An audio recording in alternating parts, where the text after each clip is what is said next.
Hank Ambrose with you for the doubleheader tonight. It's so good to be back in Hodges Fieldhouse and even better to be back in conference play. It's the Iowa Central Tritons taking on the Marshalltown Tigers tonight, as we'll have the girls coming up first. Marshalltown girls currently sit at 0-16 overall in the season, 0-9 in conference play. Comparing that to the Triton side, the Triton girls are 12-9 after they've really picked it up here in 2023, and they are currently 5-5 in conference play. Triton's team averaging 60.6 points per game, 35% from the field, shooting at the same numbers actually at the three-point line as well. Like I said, they've really came alive within these past few weeks to open up 2023. January was a very, very successful month. What they saw from there was a 4-2 record. Lost to one of the top teams in the league, Northeast Community College, for the first game in 2023, 78-62, and then lost just by a little too much by DMAC, 75-52. That hurt them a little bit, but then they had a true battle at home. Iowa Western, the top team in the league at the time, and the Tritons took it to them. Straight down their throat, 76-68. Got a huge upset victory at home. The field house was rocking that night, and so fun to be a part of that. Assistant Chapton, another win, 70-39. Then they beat Northeast Community College, 92-86, and then Ellsworth Community College, 67-46. And now this is what is to begin for February. Starting 5 on each side for tonight. Starting over on the Marshalltown Tigers side, Keely Idle wearing the number 1 tonight. Y. Rogers wearing the number 10. Wearing the number 12, Ariana McQueen. Number 20 is Nettie Mercedes. Number 22, Emma Long. As Tice got the opening basket. Nice read inside there. She's going to get on the board early. Really nice score there from Emily Tice. And speaking of Tice and the rest of the Tritons, here are your starting lineups for the very first game right here. Aaliyah Palmer wearing the number 10 tonight. Caitlin Tendo wearing the number 12. Maggie Godfrey wearing the 22. Emily Tice wearing the number 30. You saw her score that basket to open the game a moment ago. And Tessa Grooms wearing the 42. I'm Hank Ambrose with you for all of your play-by-play coverage tonight for a huge conference game between the Tritons and the Marshalltown Tigers. Tritons now come out man on man, and there's an offensive foul called on the block. It's going back to the Tritons.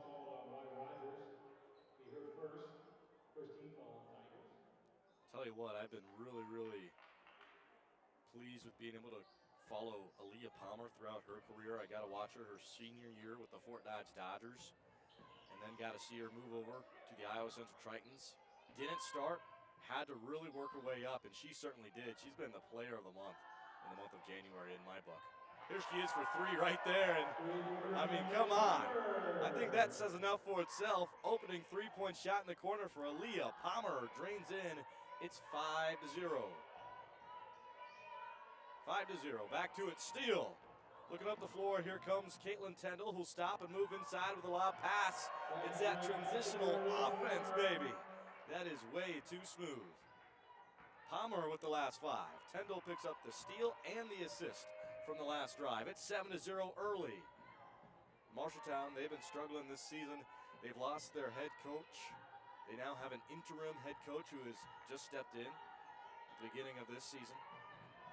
Or beginning of this year, excuse me. Here's another steal. Palmer, coast to coast, off the glass, no good. But Grooms has her back and has the bucket. Grooms goes off the glass from the offensive rebound. It's 9-0.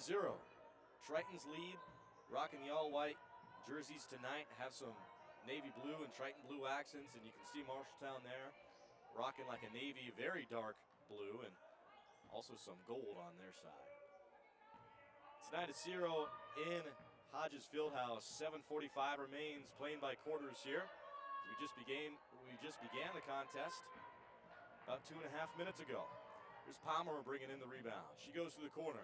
Wow, great basketball, great ball movement, find inside. Go ahead and give the assist there to Tice and the basket to Caitlin Tendall. Is there anything that the Tritons are doing wrong? I don't think so. It's 11-0, and Marshalltown's going to call their first timeout. I think before we take it with them, we should just keep it right here to talk about some more stats from what we've seen on the season over on the Iowa Central Tritons side. Beginning with team stats, I mentioned it earlier in the pregame, but now right here, the Tritons averaging 60.6 points per game, shooting at 35% from the field goal, 27% three-point percentage, 67 at the free throw line, and they're averaging 46 rebounds per game. Really nice rebounding numbers, and a lot of that comes off of the post playing inside. A lot of offensive rebounds that really help out. Their defense has really picked up as they've held Marshalltown to scoreless through 2.5 minutes of play. Once again, it's 11-0 as you see there. But breaking down some of the individual stats so far in the season, from what we've seen from the girls, leading the way in points per game heading into the season was Jaden Frank, but Frank, she's been out all year with an ACL injury. Once again, thoughts and prayers go out to Jaden Frank so she can resume her basketball, collegiate, athletic, and academic career there. So she was one of the few players from last year that the Tritons were going to be able to bring over from last season. Unfortunately, though, like I said, her season was cut short. Caitlin Tendall then leads the way as the true point per game leader. She averages 12.8. Aaliyah Palmer right behind her with 8.8. And not too far behind, Emily Tice with 6.7. Just saw a steal there. Give that to Godfrey. And now a Triton team foul on offense. Pushing a little too strong inside. It's 11-0. Here's an update on the fouls. Each team has one on their side. Bring the ball up the floor now. Here's Keely Itel turning the ball over. This time Tendall brings the ball up the floor. Coast to coast, the move inside. She keeps it within arm's reach. Just playing smart basketball. You know, Tendall maybe could have went all the way down and tried to pass to Palmer. Would have been a little risky. I like the way she played conservative and even drew the foul. It'll stay 11-0. Exactly 7 minutes to play in quarter number 1. There's a pass in, straight out to Palmer. No jab step, but a hesitation. Just near the free throw line, no good. There's the putback off an offensive board from Maggie Godfrey. It's now 13-0. 6 minutes and 40 seconds remain. We're playing by quarters here on Dennis Culture Court. Here's a spin move and a kick out. Blocked, three-point try, Godfrey. And the past 2 possessions on defense there for the Tritons. We've seen 2 steals from Godfrey and a block now. Throwing it out, top of the key, just inside the arc there. Trying to go for the shot there. Oh, and she sunk it. Nice shot there, Emma Long. Give her 3 points there, making the score 13-3. 13-3, Tritons move the ball up the floor. They're going backcourt and lose it. Looked like a miscommunication. Tendall found herself in a jam, but she stole it right back. To the corner they go. Stuck again. Here comes Marshalltown bringing up their defensive intensity. For the Tritons tonight, this is a game where they certainly should come out with the victory, knowing that Marshalltown is yet to have a win on the season. And the Tritons are in the middle of the pack right now, especially in conference play. But they need to definitely keep on developing their players. Keep on showing new sets. You cannot take this game lightly. Do not let this be just a rest game. And so far, they're doing just that. They're doing great in not making it a rest game. There's an offensive rebound. Godfrey, she'll go to the line for the first trip tonight. Currently 13-3. Here come the first free throws in the mix. First one is good.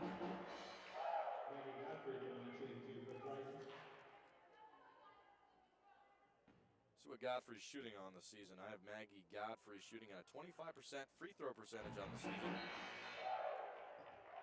She cashes in 2 there to stay at 100% this game.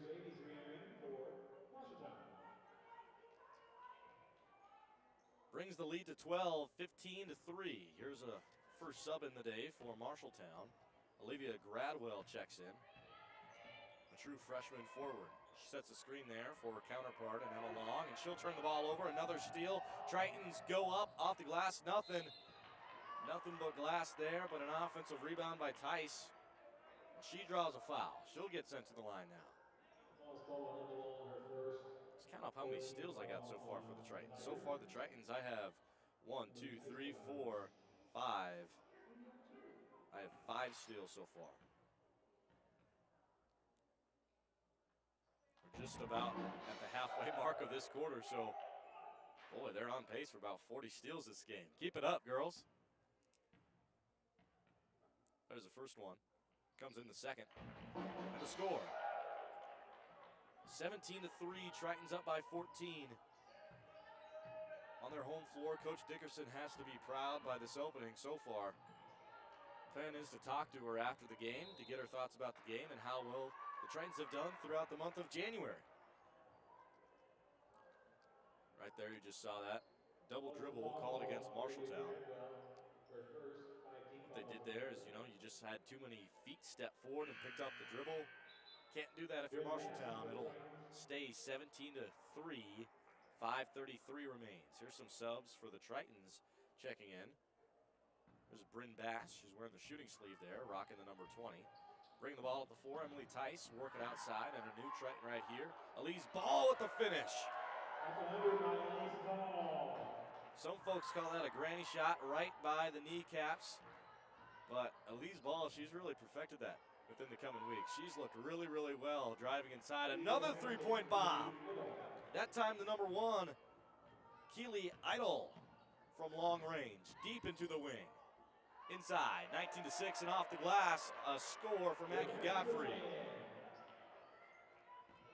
Makes it 21-6. 4:50 remains in quarter number 1. Tritons go up the floor. Oh, great pass inside, split 2 Triton defenders, but a missed shot by Isneti Mercedes. And they're saying last touch by her going out of bounds. That's the worst case scenario for Marshalltown. If you split 2 defenders, you at least want to get a score. If you don't score, maybe you can draw a foul. And if not that, then at the very least, maybe a Triton would have touched it out of bounds, but no. They got unlucky on all 3 pairings there. Tritons bring the ball back over into Marshalltown territory. We've got a really good attendance tonight. You can see Jeremy Smith and his Iowa Central athletic band up in the stands over there. They're always so much fun, loud, rooting on the Tritons, and the cheerleaders are also here tonight.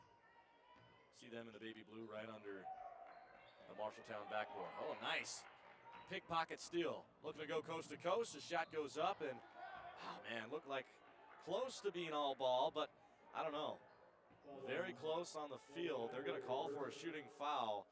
Going to the line, taken to is the number 22, Emma Long. Currently scored 21-6. 4:18 remains in the first quarter. Here's the first free throw. Takes a roll and a dip from the left all the way off to the right side of the rim. Square for Marshalltown. Just take your time here. Yes, maybe an ugly start, but still a lot to play in this game. 21-7, there's Emma Long. She cashes in on her second. She leads the team with 4 total points. Here come the Tritons. Tyndall brings the ball up the floor. Got a new check in. Olivia Harms there at the top of the key, but they'll feed it to the weak side wing. Tice pulls the trigger for 3, no good. Off the teeth of the rim. Goes back. Work up and under, no good. Offensive rebound and a poke-free steal. Poke-free steal. Nice stuff from Tyndall there. That's her 4th steal of the game, I have. They'll move to the corner. Here's Elise Ball for 3. Oh, man. Just right off that bridge at the top of the rim. Really landed awkwardly. And, we're waiting for a call here. I think Marshalltown is arguing with the coach on the officiating side and found a way to figure it out. There you go. 21-7. 3 minutes and 40 seconds remain in the first quarter. Comes Marshalltown up the floor. Looking over for Emma Long. She'll work outside. Fighting over for Olivia Gladwell. No change. She's going to have to try to back it up.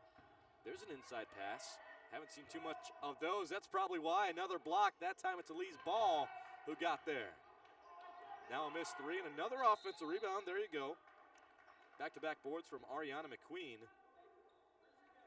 But they don't come with any buckets. That hurts you too, man. You gotta make all of your second chance opportunities. Had 3 there coming off of 2 offensive rebounds. both for Mariana McQueen. Now the Tritons, they're going to come out and steal those breakaway points, just like that.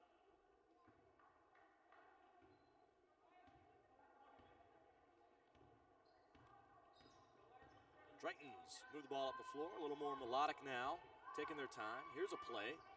See, they hit a bait and switch. Tyndall ended up on the left side of the floor, over on the wing side. And now here comes a floater inside, nothing there. Oh, got her own rebound. You know, these girls got to be more aggressive. Marshalltown. Here's a three-point shot now. Outside, Grooms in one possession gets back-to-back offensive rebounds, and she gets her second chance bucket, cashing in. 23-7. See what Marshalltown goes for here. They got 4 spread across the perimeter. They try a deep 3. Oh boy, for a second it looked like that went in. Nothing but net, but nothing through the hole either. It'll stay the same score, 23-7. If you just joined us so far, the Tritons dominating early in a big conference rivalry game. Tritons lead by 16, but there's a nice steal put on there by Keely Idle. Idle pushes in transition. They look up. Oh, poked free again. Tyndall gonna grab the ball. And they're gonna call it going in favor of the Tritons. So officially you can mark that down as another steal. That's 1, 2, 3, 4, 5 steals I have for just Tyndall in this game. Rounding out with 6, 7, 8, 9. 9 steals in total. Oh, and by the way, looks like that just put the Tritons in the bonus. Yes, it certainly did.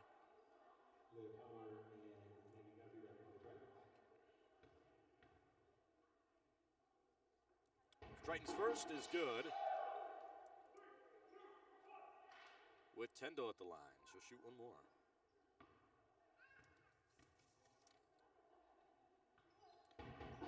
Tyndall second. Marks through. Someone shooting at a 79.7% at the free throw line. I don't think you could bet against her. She's got 2 tries there. Nice read there. Got through Godfrey and a finish. Finish for the number 10, Y. Rogers. Tritons with a floater early. Oh, and took the nice roll. And it was Tyndall again. Had to double check there. Tyndall got another lucky bounce there. 27-9, 1:35 remains in quarter number 1. Here's a spin move. Working left, off the glass, no good. This time rebounded by Tyndall. Let's see how she'll run it after she got the rebound. If the offense changes any. They'll kick outside, and they're going to call Bryn Bass for stepping out of bounds. I like that. That would have been the first time we would have seen a kick outside for the Tritons tonight after driving in transition. See what they move to over here now. Some substitutions on both sides. Tritons subbing in Emma Sherrick.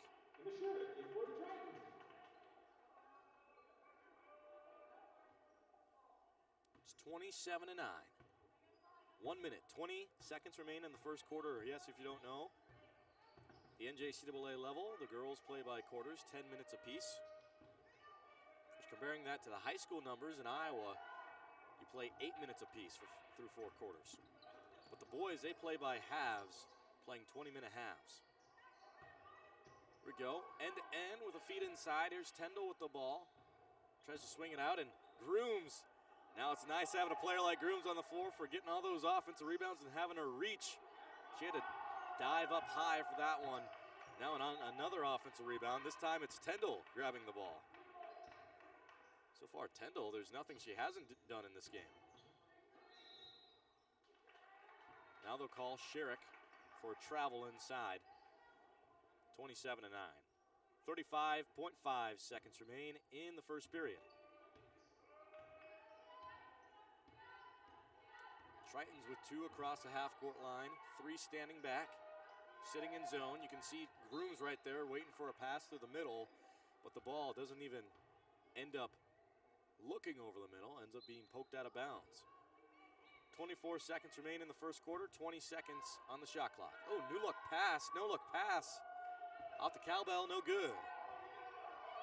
27-9 with 15 to play. Tritons Could be locked and loaded for a buzzer beater here. Sherrick will fire, though, straight away off the hard side of the rim, going back out to Grooms. Palmer has it with 5. She'll try and ends up on the backside of the glass. Goes out of bounds. Score will stay 27-9 with 2.2 seconds. You can see right there left in this first quarter. Big half-court heave. Could have 1 second. She'll just hang on to it. The score after the first quarter, 27-9. Very impressive stuff we've seen so far from them. How about we take a break with the girls on the floor? We'll be back after this on Triton Nation.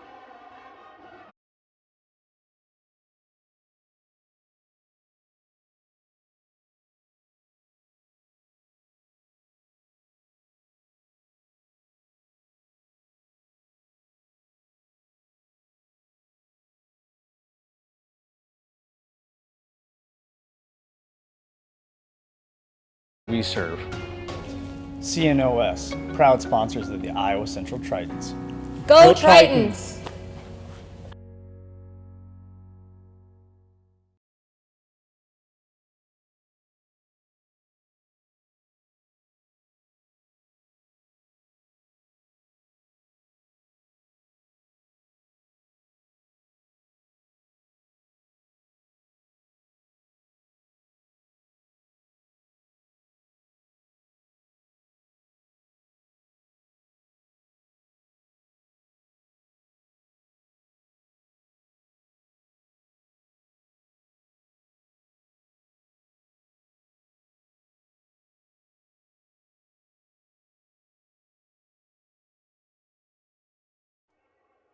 Triton Nation, welcome back to the broadcast.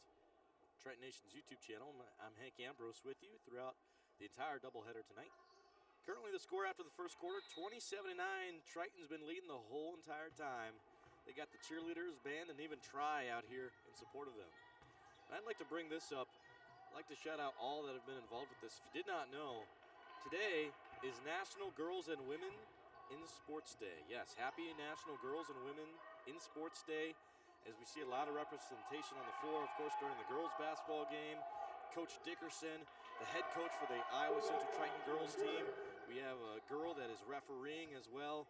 Love to see that, and a wonderful day to celebrate for all the sports, especially here in Iowa, where now women's wrestling has become so huge. From what I understand, there's going to be some women's wrestling tomorrow night for the Iowa Central Tritons for the wrestling meet, so that's going to be really exciting to celebrate that as well. Back to the play-by-play, 29-9. We saw an opening score there. An opening score right away. I missed from who. Double checking, looks like it was from Godfrey. Yeah, I have Godfrey that ended up with the basket there. Back to the action. Tritons move back on defense. The score is 29-9. Oh, man. Nice. Oh, wow. High arcing shot. Man, that about touched the very top of the glass and banked right in. Just saw that score from the number 1 over there, Keely Idell. There's Maggie Godfrey now with a smooth 2-point score to make it 31-11. A swing pass outside. Foul. Let's see the call here. It's going to stay with Marshalltown. And also, by the way, if you did not know, unlike high school basketball, the fouls reset at the end of every quarter. So instead of the Tritons beginning the second quarter like they would in high school with being in the bonus with 16 fouls on their side, no, they got to restart completely. Straight down to 0. Nice drive inside, finish with her left. Rogers. Come the Tritons and Sherrick. Really good stuff. Now, Sherrick, the one who got the score there, but what I was really impressed with, how she got in straight away, anticipated the ball, and then worked the offense. She caught the ball first, got her dribble down, then worked the offense. Now a big block. Elise Ball gets her second of the game. Like, as I was saying, so many times we see, not just in basketball for women's and men's, but also in football, rugby, and so many other sports, we see athletes trying to move with the ball before holding on to it. Sherrick didn't do that. She did textbook. Excellent. A+. Got another score for the Tritons, her 6th. Nice effort there from Godfrey, lunging out of bounds, and they're even saying last touch by Marshalltown. So the Superman dive pays off, and the Tritons get the ball back. 7:45 remains in the first half. 33-13. Here's the kick out. Over to Palmer, who looks right and does take it to the right. Finding Sherrick. Tritons moving the star on offense. Faking the pass outside and the move inside. Godfrey from short range from about 12. Misses her shot, and she is fouled. Looks like she got poked in the eye as well. That never, ever feels good. No way. 33-13, 7:32 remains in the second quarter. Godfrey going to the line. She's already gone to the line once tonight, where she's shooting 2 for 2. This is extend her tally. She makes her first. With one eye, she's still wiping off her right eye there after she got poked. Godfrey's second is good. So on the night so far, she is gone 4 for 4. 35-13, Tritons lead by 22. Here's a pass in for Marshalltown. Ball moving up the floor. Looking left and up and over now. Rogers keeps it for herself, trying to play hero ball. The dish out, just inside the three-point line, no good. Offensive rebound is Nettie Mercedes. Going back to the top of the key. And now they're going to call 22 on a foul. That's going to be against Godfrey. That's a second team foul called against the Tritons. Tritons also have one on their side. Going all the way back and stepped out of bounds with the heels there. See that frustrating clap? She's going to want that one back. Olivia Gradwell gets called going out of bounds. There's try there. Looks like he's hitting on the cheerleaders. Back to it here in Hodges Fieldhouse. 35-13. 7 minutes remain in the second quarter. And Palmer goes out to the corner, and Tyndall has it now. Great perimeter passing. Notice everything is on a rope, nothing hitting the floor, no bounce passes. Not a lot of teams can do that, but the Tritons have proved time and time again they can. They are one of those teams.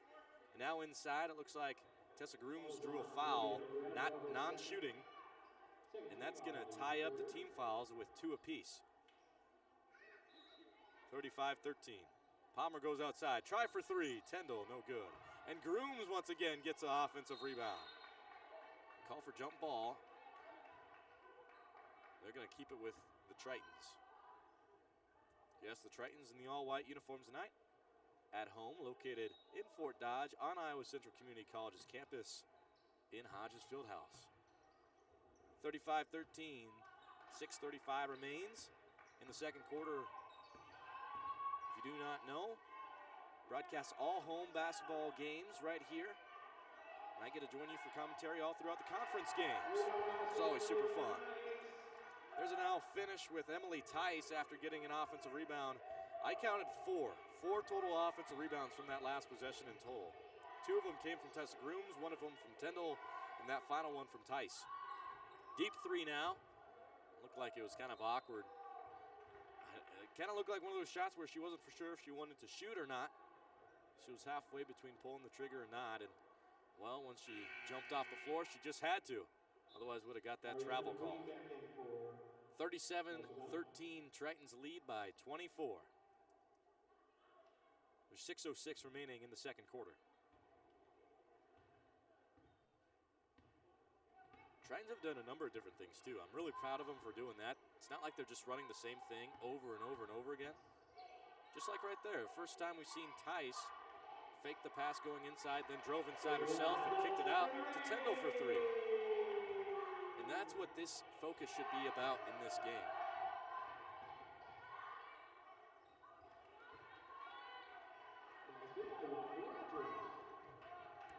Score there for Rogers. Rogers gets a 2-point basket off the glass. Now Palmer on the other end tries for 3. 100% 40% on the night from the field. Aaliyah Palmer has 8. 2 3-pointers and a deep 2-2. Iowa Central's band loves that. 43-15. With the ball, Rogers crosses inside. The dish to the corner. Stop the offense from moving. Look how heavy they are on the strong side now. Only one Marshalltown Tiger is spread out to the complete weak side, and she even comes back central. No one is on the full left side.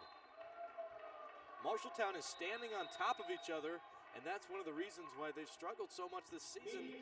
Watching out some of the film before heading into the broadcast tonight, got to find a way to not just spread out the ball, but spread out yourselves. Give yourself some room to breathe. Ball travels out of bounds, and we'll call for immediate timeout. Let's take it with the guys on the floor. 43-15, we'll be right back on Triton Nation.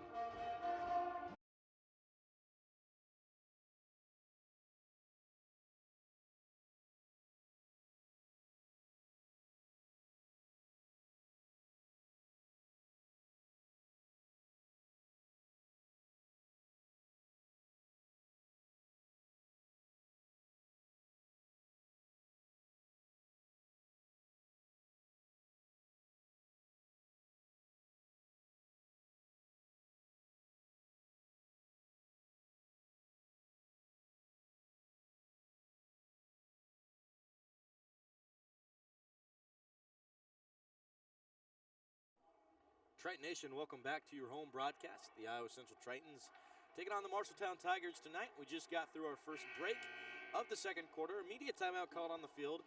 There hasn't been a single personnel or coaching or injury timeout besides that. So this game has been coasting by really, really quickly. We began this game at, I believe it was 5:30. Maybe it was 5:35, 5:40 in reality. Right now, standing currently at a time is 6:05. So just about half an hour in, and we're already nearly halfway through this very first game. 43-15, Tritons dominating early on. Marshalltown with not a very big bench. Gonna have to work with less numbers. Here come the Tritons out of the media timeout. Tice has the ball. Deep into the wing, working out. Here's the elbow shot from Tyndall, no good on the weak side for 3, and now they'll bounce it out from Tessa Grooms getting the board. Kick out to Tice. Tice, draw inside with a floater, no good. Goes back to Marshalltown. What I was a fan of what Tice did there is Tice did not get called for the travel. Really easy to be called for the travel after you jab step and then move with the ball. You have to get that dribble move in before you move with the ball. The ball must come first. She did that there, and that's why she wasn't called for the foul. 43-15, 4:21 remains in the second quarter. This is Hank Ambrose with you for the conference rivalry between the Marshalltown Tigers and the Iowa Central Tritons. Spin move, poked free out of bounds. They're saying going back to the Tritons. Marshalltown didn't believe that. Looked like Rogers the first to put her hands up, but hey, that's the way the cards are dealt. Tritons now going to find a way to score after this. 43-15. Got a new face on the floor for the Tritons. Here's Brianna Haben checking in for the first time tonight. Rounding out the rest of the 5, Bryn Bass, who has the ball right now, dishes now to Caitlin Tyndall. Tessa Groups is down low in the post. Also on the floor, Maggie Godfrey. Tyndall with the ball, moving inside. They call for a foul, but no shot was with it. Updating your fouls on the scoreboard. Each team has 3 team fouls on their side. As the score will stay 43-15, just 3:51 remaining in this first half. Comes a pass in, going way deep to Bryn Bass. Bass looking for her first score. The move inside. Oh, wow. Move central after taking it to her right. Can't cash in on the basket, going back to the Tigers. Here come the Tigers up the floor. Keely Itel. Itel looks up. Hands off from behind her. Here we go with Rogers from the logo. Trying to move to the weak side of the floor.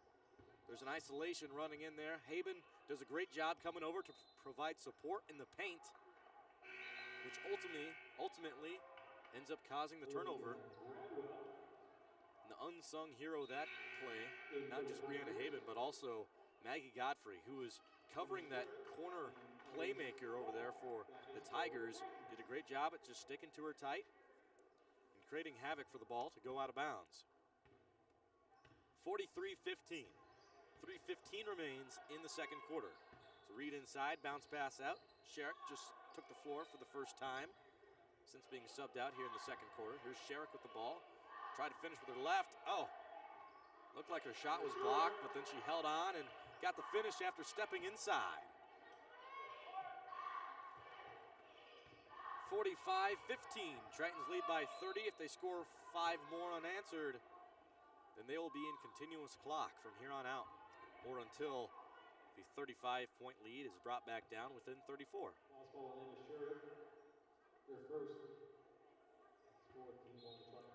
45-15. 2:52 remains. Way over the head of the base. That's going back court, but still can, pick the ball up. Looks like some confusion on the field there for the 22. Emma Long, but she still takes it up.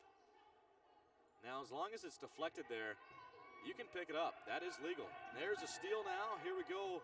Coast to coast. Bryn Bass draws a foul. She'll go to line to take 2.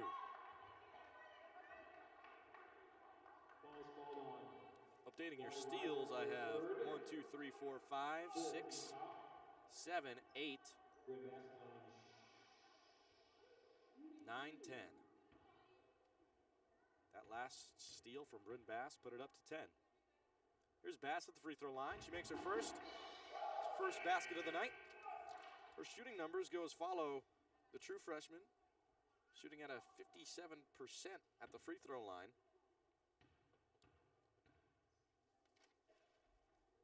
Here's her second one. Off the front end of the rim, will go out of bounds. Out of bounds. Will stay in bounds, but go back to Marshalltown. 46-15, the Euro step in. Doesn't provide an answer. Now the Tritons draw a foul. Ooh, that's a hard fall there. I think Godfrey landed right on the ball. And that'll knock the wind out of you. Looks like Godfrey's okay, walking on her own. That's always good to see. 46-15, 2:22 remains in the second quarter.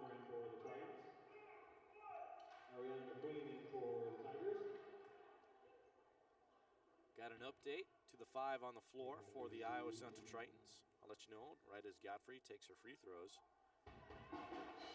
Godfrey makes her first. One more to shoot. How about Godfrey tonight? 5 for 5 at the free throw line. Make that 6 for 6.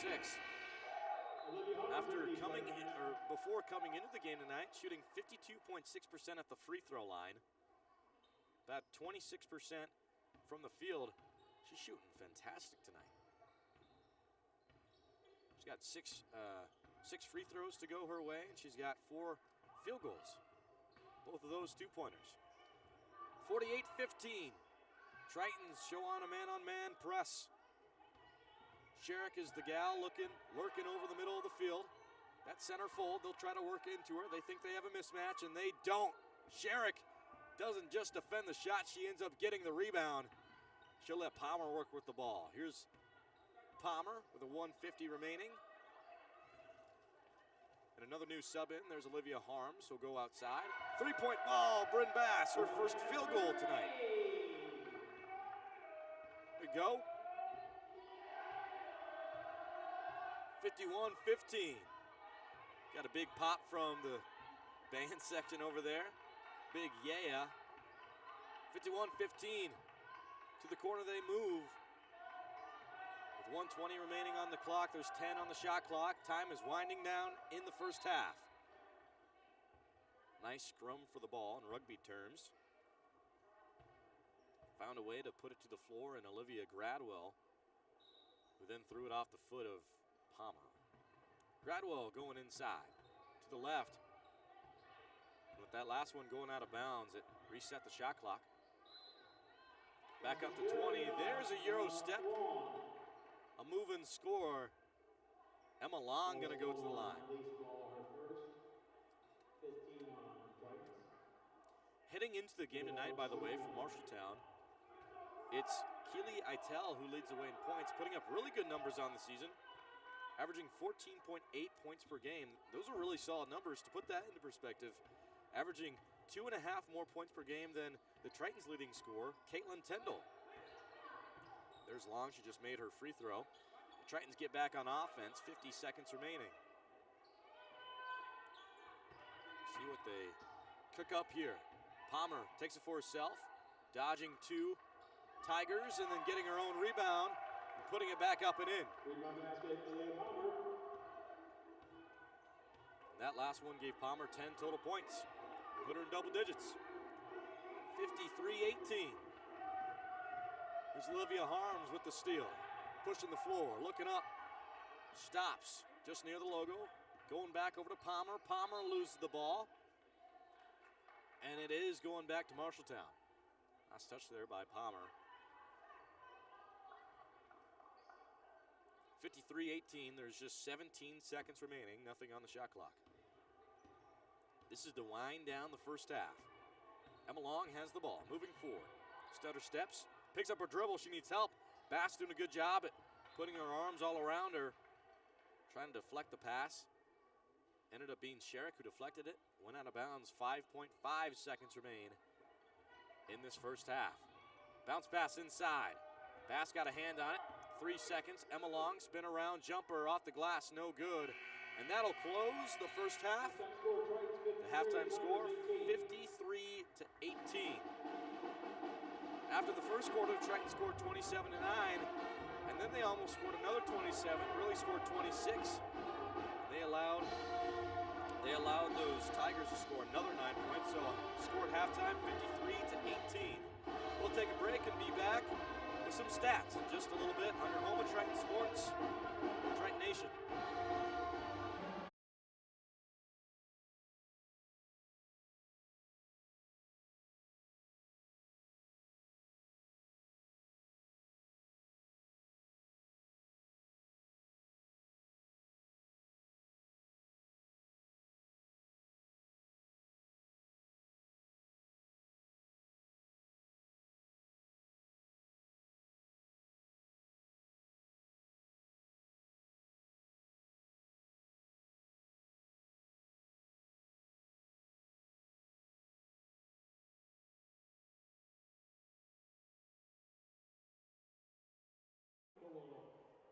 Show you their little routine. They are coached by Jenna Williams and several junior coaches. Please welcome Tiny Tiaras.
your entertainment is a prep cheer team called Twisters, and they will be showing you their routine as well.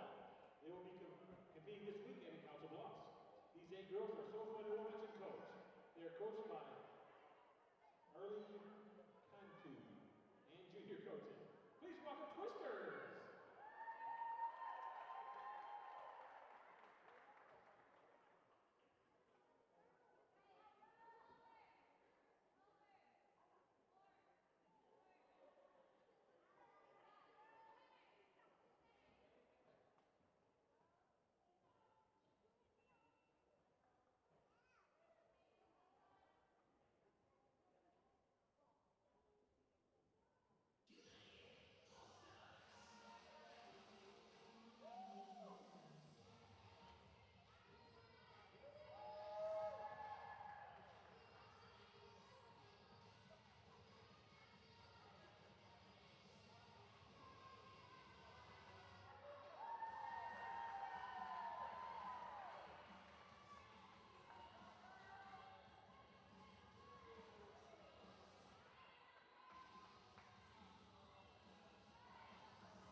Triton Nation, welcome back to your home broadcast between the Marshalltown Tigers and the Iowa Central Tritons. We are at halftime now. The halftime score 53-18. How about that performance, by the way, on the floor now? The United All-Stars, really fun to watch them in there. But I tell you what, I brought some Dodger High School girls up to the broadcast that are all basketball players. We got a former teammate of Aaliyah Palmer, and we have 2 of her sisters as well joining us. We're going to go ahead and talk with Peyton Hively first in this one. Peyton, I've talked to you before. Your junior year, it's your senior year now, over for the Fort Dodge Dodgers. You guys have been going well, leading the team in points per game, much like what Aaliyah Palmer did when she was a senior. How's it going so far? I think it's going pretty good. It really is. It's really fun to watch, y'all. One of my favorite things about the Dodger girls team this year is there's so much power, so much strength, especially down low between you, Laney Mail, and LJ Mail. Is that something that you were looking forward to ever since you were a freshman? Yeah, because we're always used to having more guards, and now this year we have more bigs, so it's a little different. It's different. I'm sure Coach Messley has had to find a way to adjust since then. Yeah. By the way, Coach Messley just picked up his 200th career win as a head coach just last week. What does he bring to the program? He's been my coach all throughout high school, and I think that the way he coaches is a little different, but it's good. Like, he gives us energy, and he's never the type to bring you down. He's always bringing you up. He is, and he's a fighter for the Dodger girls, Yeah. too. I love him. You know, maybe every now and then he'll pick up a technical foul, but I think that's okay because it shows a lot of heart on the floor, and that's what you guys show as well. You girls show as well. By the way, before we go ahead and talk a little bit about Aaliyah Palmer, I want to ask you, each of you girls first. I'll start with Peyton, but then eventually move over to the rest of the Palmer girls. What this particular day means to you, because if you guys haven't heard, today is National Girls and Women in Sports Day. Overall, for that being a sport and how much sports have evolved in women's sports, luckily in our generation, we've always had really good access to that. Now there's high school wrestling, now there's collegiate wrestling. But as an athlete yourself, what does it mean to celebrate National Girls and Women in Sports Day today? I think it's a good thing. Like, it's an honor to have a day to support girls. And with the girls wrestling, I think it's a really good thing they did that, because it's not just like they did something for girls and not just guys. So Yeah. for example, for the wrestling, it was all about like boys wrestling, but they honored the girls. So it means a lot to actually have a day that like honors us and not just boys. I think it's really, really cool, and I'm happy that we're doing that because we see a lot of representation tonight, not just with, of course, this being the girls' game, but also because the head coach over for the Iowa Central Tritons, Coach Dickerson, female. There is a female referee tonight. We just saw a wonderful performance once again by the United All-Stars, all female, all athletes, dancers, tumblers, all that good stuff, and it's a good day to celebrate, certainly. Moving forward, how about we talk a little bit about Aaliyah Palmer. I've noticed all of you girls have came to some of these games so far. Peyton, I got to ask you, what have you seen from Aaliyah so far this season that has impressed you so much? I think since high school, I've always seen her like, she's always like fought her hardest to win and like do better. But now that I come to these games, I can tell that she's improved on everything. Like, she's improved on defense, offense, and it's like she's a different person than she was last year when I played with her than she is this year, and it's a really good thing. When you say different person, you mean that as a player or maybe off the field? Both, on and really? off. No kidding. I can really tell on the field though. Wow, no kidding. What I love about it is she was kind of an underdog to start the season. Didn't get the start, had to battle for her spot on the bench, and then had to battle for her spot in the starting lineup. And now she's doing that, and now she's second on the team in points per game. And sooner than later, she might even overtake Caitlin Tendall for leading in points per game. She led in overall points all throughout the month of January, really tearing it up on the floor.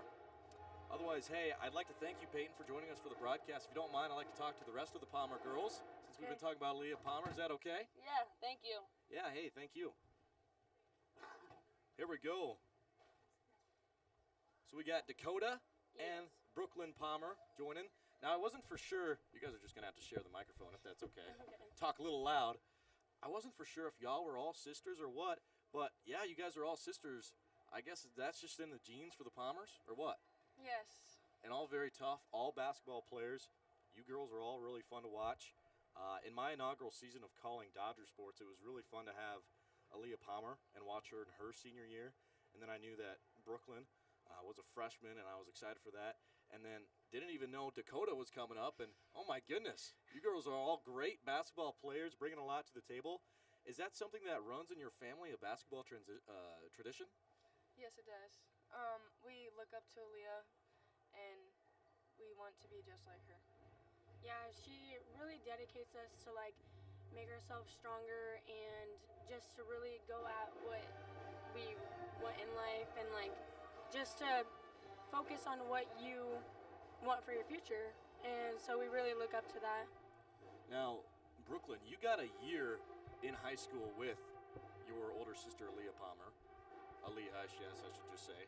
Dakota, you did not. I wonder what the differences are like between the two, because you got to see her more as a everyday thing in a high school. How much of how much of yourself, not just as an athlete, but as a student and presenting yourself, has she influenced you? She has influenced me a lot. She helps me with a lot of things, like in practice when I had her a year. She would help me with a lot of things. If I mess up, she'd be there for me and just tell me how to fix things. And having her on the floor with you in times where you got to sub in every now and then, and she's got to see you in person and be in the huddle with you, I'm sure that helped out a lot. Is there any particular moment you remember when you were a freshman and when Aaliyah was a senior that sticks out for you? Yes, I got subbed in and she just got the rebound. She passed it down to me and I got a layup. And we were playing the team Ames, and I got a block, and we ran to each other and just gave each other a big hug. That's right, I remember that. That was a really fun moment there. Dakota, you're a little bit opposite, though. You just came in. I guess you and Aaliyah are both freshmen. You're a freshman in high school, and she's a freshman here in college. But you've been able to watch from the sidelines. Do you think that has given you a different perspective? Yeah, it really has. Like, I usually like go to the gym with my sister, and like she just teaches me how to be better in sports, and not just in sports, just as a person. And so it really like helps me seeing her playing basketball. It really helps me on what I need to fix and like what to do better based off of her expectations and stuff. Certainly. Well, I tell you what, y'all have been really fun to watch this season. It's been an honor to call the Dodger games, and super, super fun to follow the whole Palmer family now that Aaliyah is at Iowa Central. Closing out here, is there anything you want to see from your older sister before we get to the close of the season? I just want her to keep going after her dreams and just keep being the person she is, because she's amazing. I want her to keep being dedicated to what she does and find what she loves to do best, and also keep playing hard defense. Certainly. She does that very, very well. Both Palmer girls and Peyton Hively join me for the broadcast. Thank you very much, girls. They are with the Dodger basketball team. Each of them very, very impressive. You see Aaliyah Palmer on here every single game that there's a home game. She's there with the ball now, but come out and support the Fort Dodge Dodger girls sometime as well. Their next game is going to be on Friday at home, where they're going to be, well, actually also taking on Marshalltown. Yes. Otherwise, hey, thank you, girls, and enjoy the rest of your time with your sister tonight. Thank you. Thank you. Thank you. Hey, guys, we're going to just keep it right here for the play-by-play duties. I know we ran 30 seconds into this second half. I just really wanted to talk to them. That was my first time talking with the Palmer girls this season. It was good to see from them, and they really are a very impressive family. I tell you what, between all of the games I've got to call for the Dodgers, for the Palmers, I think Brooklyn reminds me more of her when it comes to her look and her build and that, but Dakota has her really tough mentality, and Brooklyn really does too. She is a silent killer, but Brooklyn has that same mentality as Aaliyah, I think. So they're really, really a fun group to watch. Once again, support all them girls going down and rooting on Hively as well with the Fort Dodge Dodgers. Hey, anyway, Hank Ambrose back with you, getting you back up to date here. 53-18 is the score. 8 minutes and 40 seconds remain here in this third quarter. Here come the Tritons. They try to send down a block here with Godfrey. Not going to work out, and two girls ended up on the floor there. One of them being Caitlin Tendall, the other one on the number 20 over there. She looks like she's okay. And is Nadine Mercedes. You can see the video there going down on the field, everything that's happening. In the meantime, I want to try to keep you up to date with all the stats we saw from the first half, beginning with Marshalltown.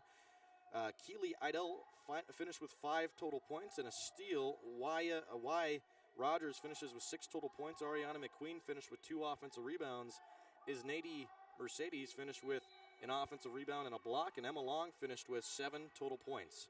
And over on the Iowa Central Triton side, for their stats, Olivia Harms finished with a steal. Aaliyah Palmer finishes with 10 total points, an assist, an offensive rebound, and a steal.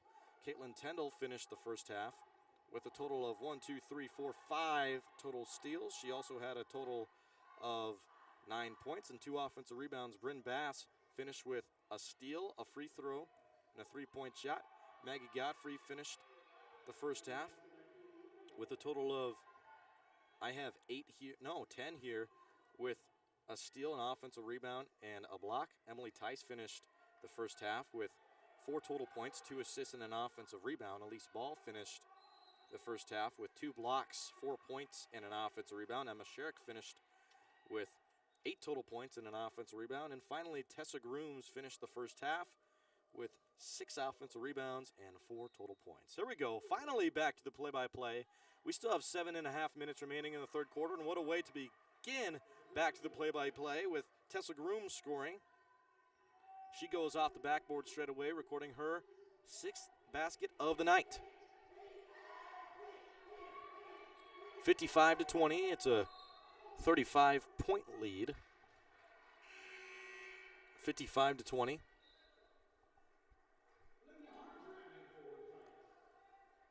As we're looking down on the floor now, looks like we got some subs. Currently on the floor for the Tritons, we have Caitlin Tendall, we have Tessa Grooms, Olivia Harms, Aaliyah Palmer, and Emily Tice. And over on the Marshalltown side, they have Isnady Mercedes on the floor with Emma Long, also on the floor with Keely Itel, winding out with Y. Rogers, and finally, Ariana McQueen. Back to it here, Tritons move to the corner. Got nothing there. Going to try to look for something on the other end. Moving up the floor, taking it to the right, and a pull-up jumper for three. Oh, wow. I like that shot. Really smooth jump shot selection there. Flicked off the wrist really well from Keely Idle. Once again, she's the girl that leads the team in points per game heading into the game tonight. She has 14.8 heading into the game, which is more than any other Triton on the season. 55-20, 6 minutes and 40 seconds remain in the third quarter, as you see right there on the game clock. Also, hey, I'd like to shout out the dance team one more time. They were excellent. The United All-Stars. They were awesome, but really funny, too. Dancing down there and cheering on. Really cool stuff. And I heard just 30 minutes a week they get to practice, and that's really good for them. That's awesome. Good for them. The United All-Stars. 55-20. Here's a move inside. Caitlin Tendall with a floater straight away. She now has 11 for the game. Moving over for Marshalltown, here is Emma Long. Long tries a cut inside. She found a cut, but didn't find an open lane, so she'll just hold off.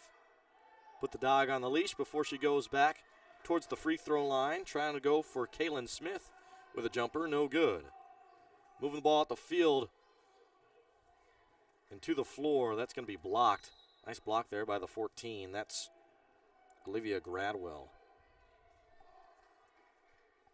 Looks like there's a foul on the floor. Just missed out on what that was. Looks like that it was against Marshalltown. It's going to stay with the Tritons. It might have even just been a late whistle on that last block there from Gradwell. Back to it here. Here's a steal over the middle of the field.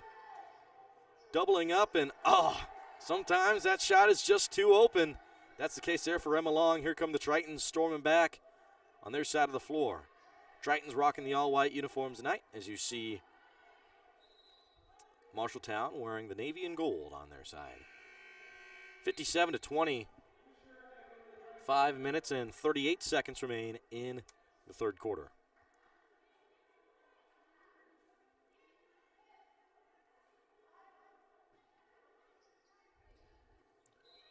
Pass over the middle of the field, and it looks like Tendall got her hand on it.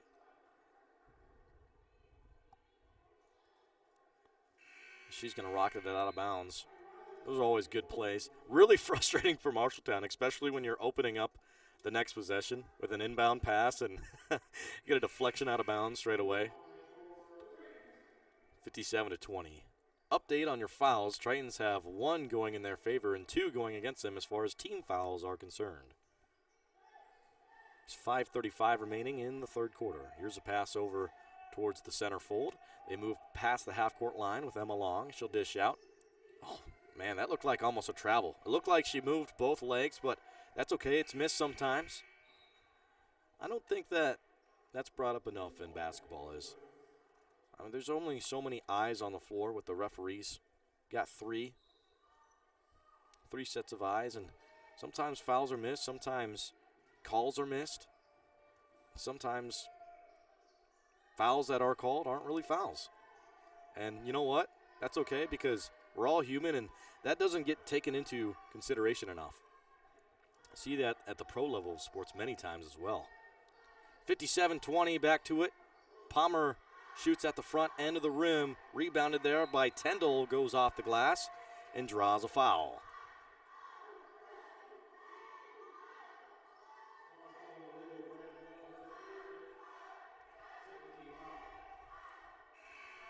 57-20, 5 minutes remain here.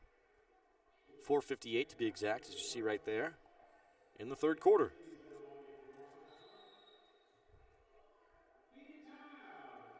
And before we resume, we got a media timeout, so let's take it with them. We'll be right back in just a moment right here on your home of Triton Sports, right here on Triton Nation.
Triton Nation, back to it here.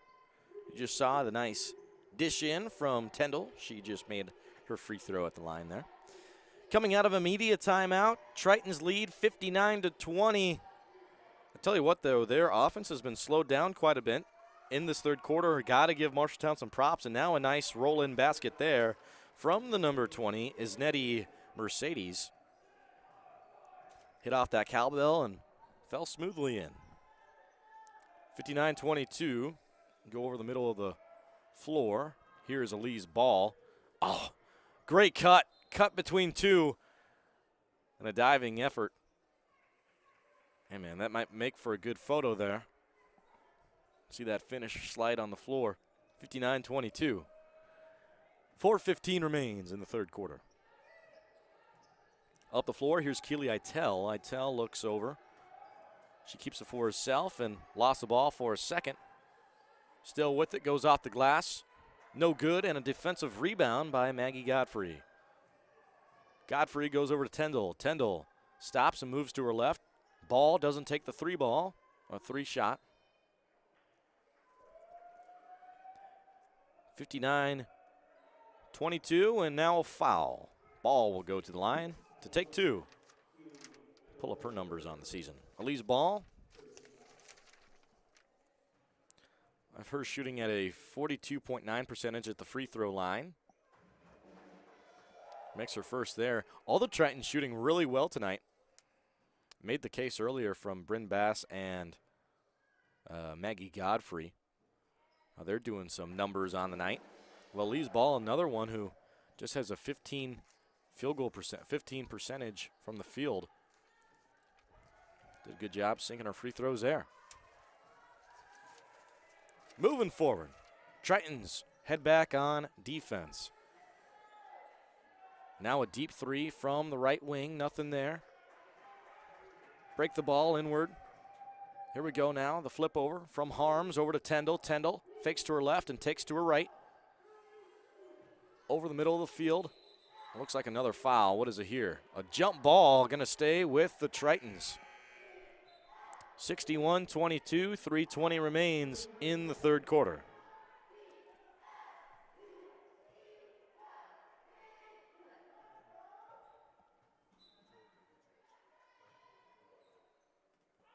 There's a pass in. Godfrey with a really nice drive to the lane. Once again, I brought it up earlier in the first half. I think it was the second quarter overall, where the Triton girls are doing a great job at receiving the ball and then making a move to the basket. step by step, not trying to do it all at once. And just like that, she secured the ball and drew the foul. Maggie Godfrey will now go to the line. She's shooting at 100% tonight and has made 6 of 6 of her free throw attempts. This is to improve, or I guess stay at 100. Her first is good.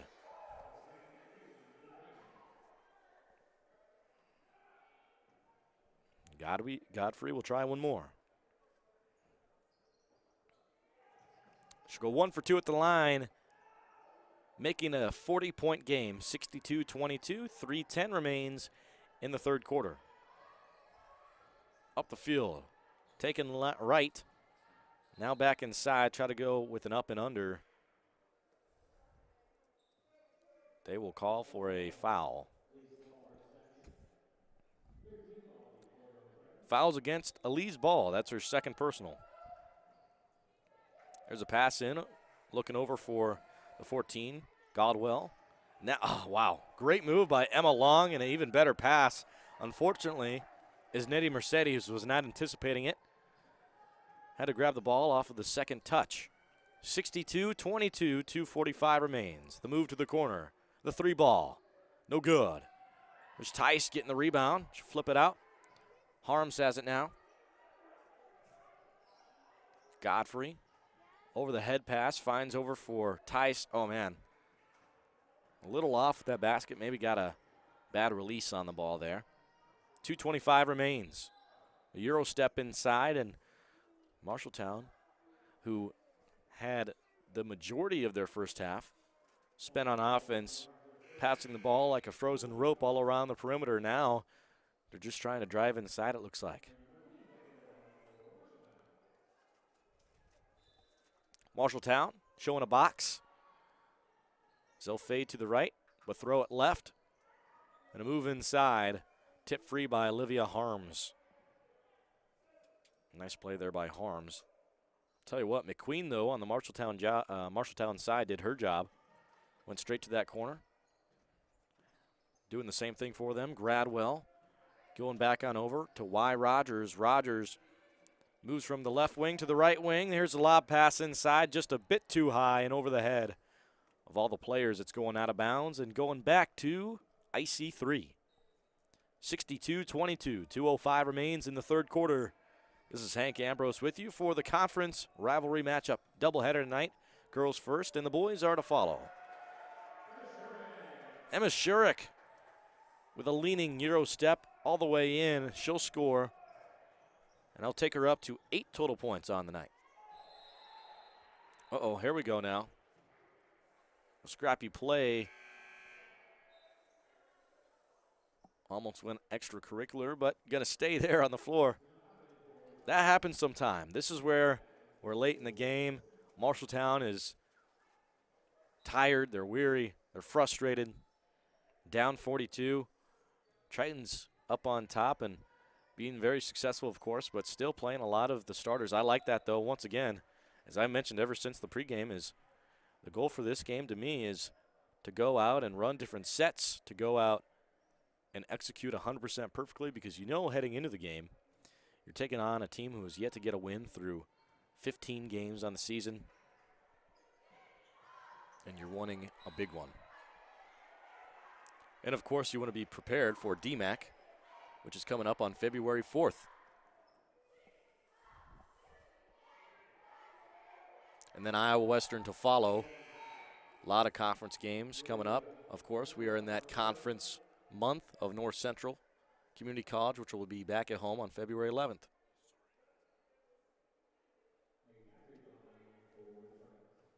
(64-22). 1:26 remains. There's a first shot, no good.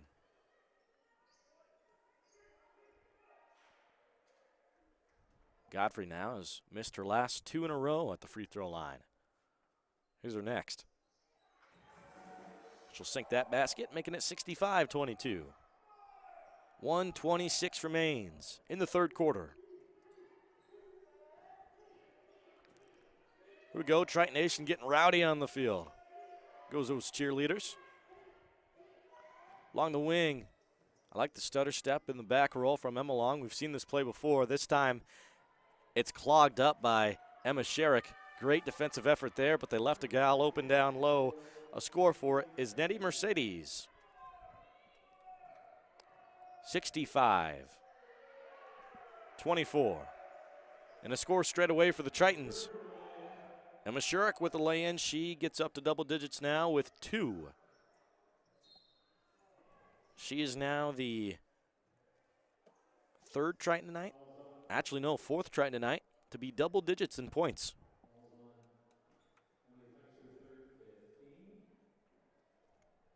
67-24. Just 41 seconds remain here in the 3rd quarter. Going to the line to take some free throws here is the number 10. This is Y. Rogers. Make her first. One more to shoot. Rogers and Long both lead Marshalltown with 7 points apiece. Here's to take the lead for Marshalltown. Nope. Going back to the Tritons. 67-25. Up the floor. Back in. Dishing out. Along the baseline. Oh, just lost it there. Just lost it there. This is going back to Marshalltown.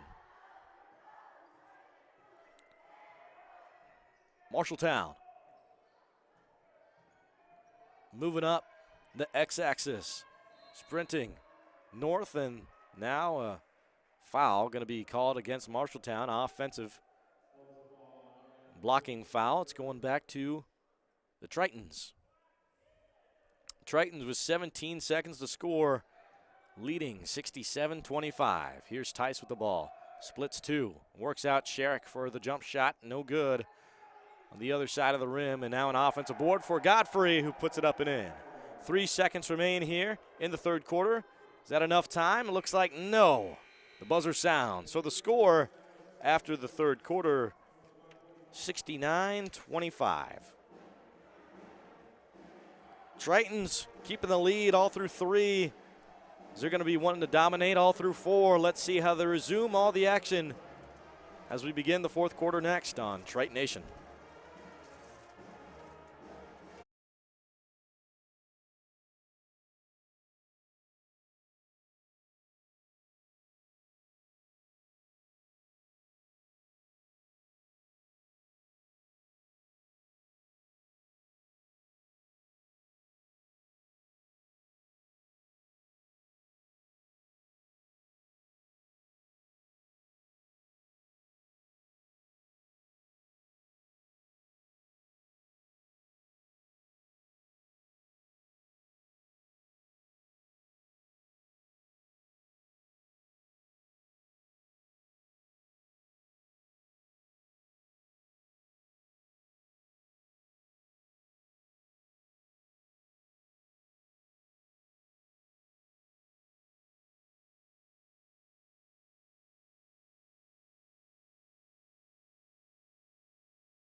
Triton Nation, we're back here to begin the 4th quarter. Hank Ambrose with you on Triton Nation's YouTube channel.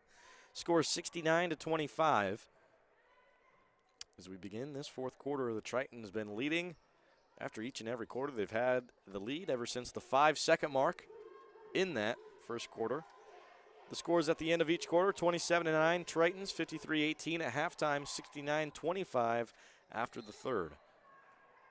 So yeah, really impressive defensive performance. They held the Tritons to just 16 points throughout that 3rd quarter, where the Tritons have been averaging 26.5. So Marshalltown defense improving. And I don't know, maybe part of that is Tritons are trying to just do new looks that we haven't seen on the floor. 69-25. Bryn Bass goes back towards the head of the base. Here's Palmer with the ball. Standing on the logo, drives to her right. Backside handoff, double handoff, working out to Bass. Finds Palmer. Looked like she had an open shot for a second there. But then she was covered straight away by that 12, McQueen.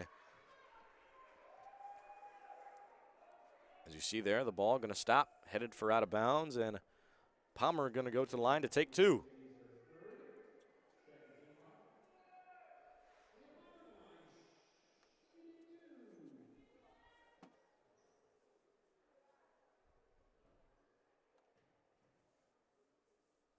Palmer's first went up.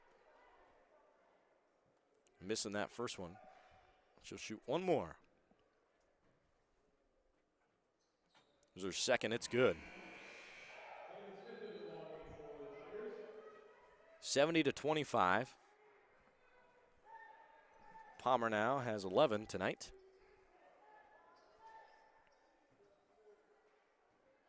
Marshalltown with a short dump. Tritons showing a zone on defense. 3 across the board and 2 along the wing, manning up. There's a block. Couldn't be in much better of a situation. And now what a pass, end to end. That is the pass of the day so far. Yeah, it didn't lead to an assist, but assist a foul there, shooting foul. How about that from Tyndall? That was very impressive. Going to the line now, Tessa Grooms shooting 2. I don't think we've said her free throw numbers so far tonight. Oh, that's because this is her first time to the line tonight. Tessa Grooms shooting at a 48.3% at the free throw line. This is her first. Goes in. She'll try one more.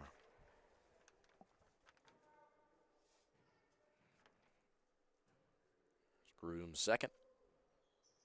Is good for the gal out of Walnut, Iowa. 72-25 on the floor now for the Tritons.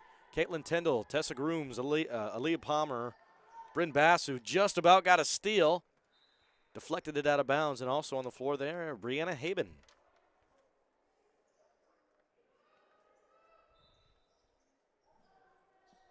Pass into the corner.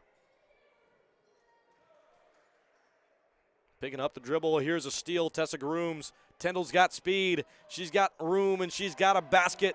Add 2 more to her tally. Leads the Tritons with 15 total points.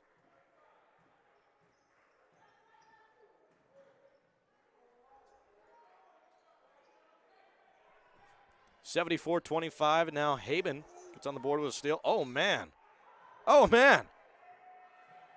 Going to want that back. Emma Long.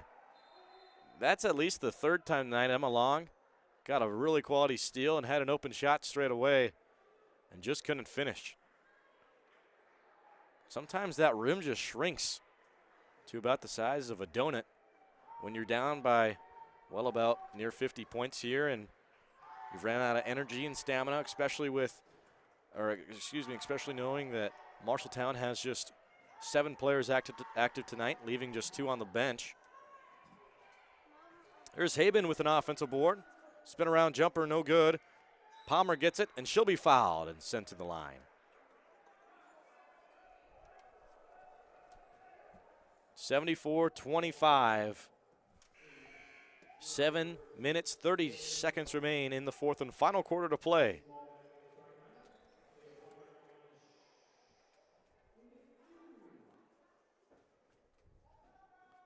Palmer shooting 2. Just saw her at the free throw line. She'll make her first.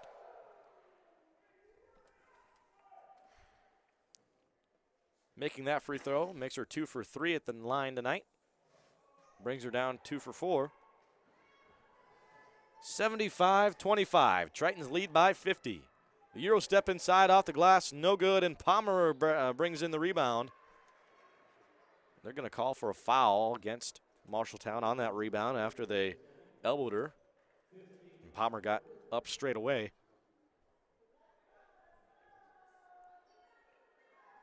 There we go. Palmer gets a trip straight back to the line.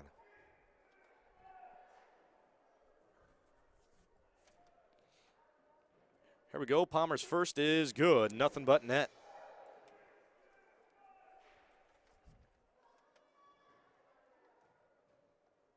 Palmer's second is good as well. That brings her up to 14 points on the night, which is second on the team, just behind Tyndall.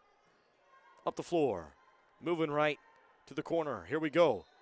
Looks like ball stepped out of bounds. Yeah, just off that back heel there. Man, that's unfortunate.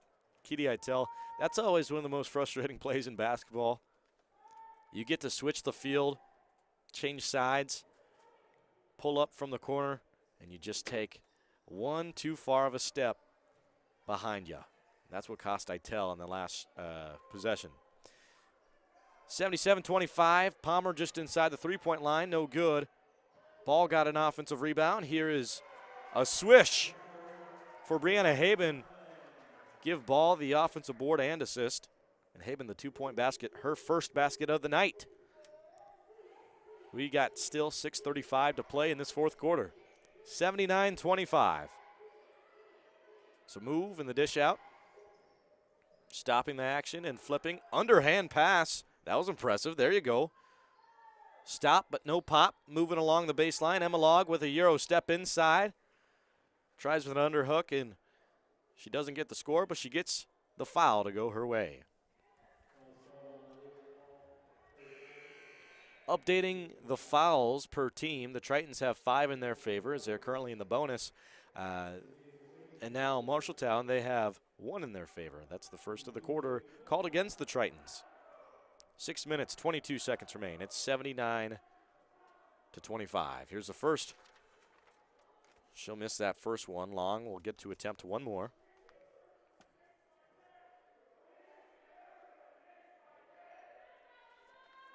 She'll cash in. 79-26. Tritons from the right wing. Dish it all out towards the shoulder on the left side. The move inside. Everything off the ground. There's an offensive rebound. Also came off the ground. How about that? Elise Ball. Back-to-back possessions. Back-to-back offensive rebounds.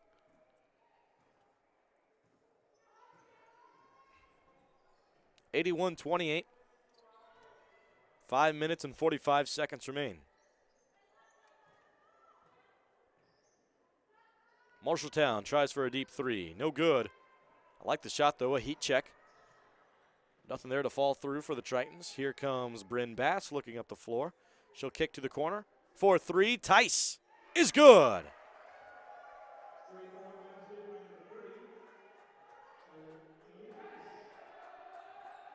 84-26. To the wing. Back outside. Tyndall goes left and goes to the wing. Now Ball will try for 3. Off the backboard, going back to the Tigers. Here is Mercedes, who goes across the floor. Itel with it. Itel just got about a foot inside that three-point line before she backed right up. Going back towards the right shoulder there. Moving central, top of the key. Now inside. There's a steal. Roll away. Here comes the jam. The finish for 2 is good.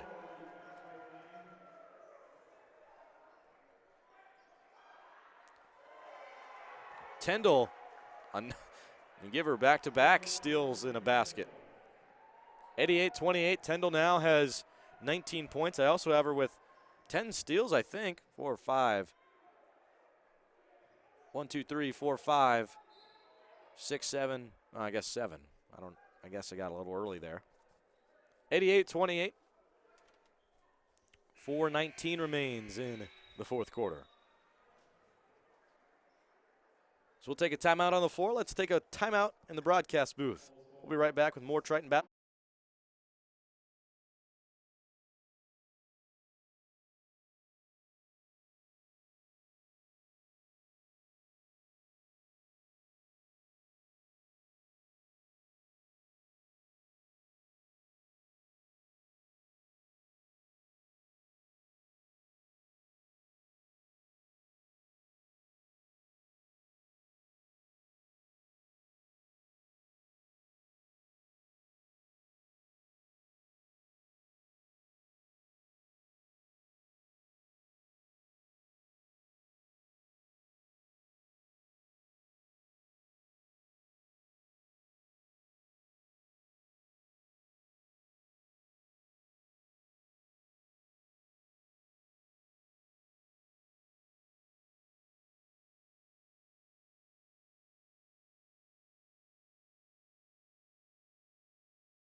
Triton Nation back to it here. Hank Ambrose with you in the broadcast booth on Triton Nation's YouTube channel. Hang on now. Looks like we have something down on the scoreboard. Needs to be updated. I heard from Brownie down there, our PA man, shout out to Brownie, that was Emily Tice's 4th personal foul and the 2nd team foul of the quarter. One more and Tice will foul out. There's Tessa Grooms reaching inside. Grooms lunges for the ball. Won by Marshalltown. It's going to stay with the Tigers, it looks like. Yes, it certainly will.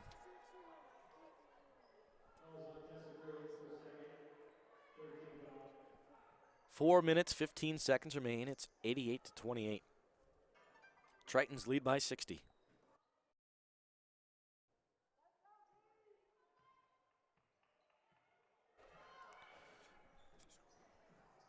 Triton Nation back to it here. Now a steal there. You brought it in from Aaliyah Palmer. Palmer tries to move to her right, just losing it, going out of bounds.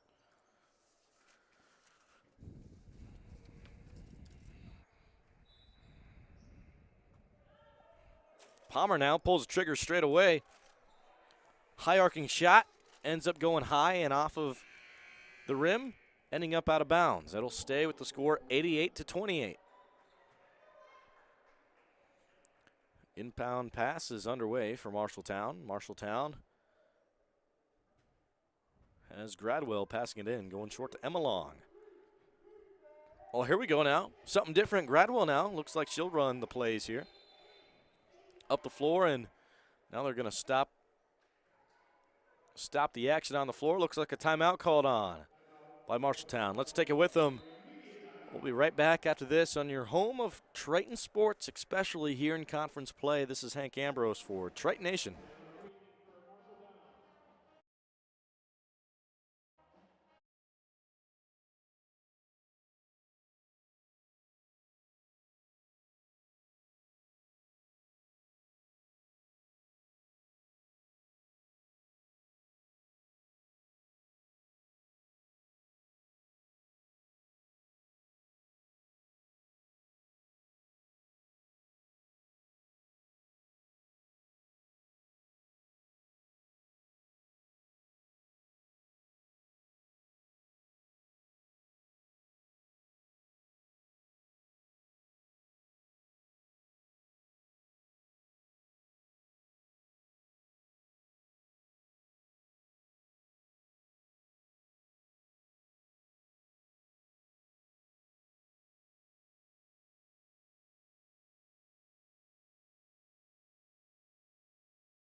Back to all the action regarding Iowa.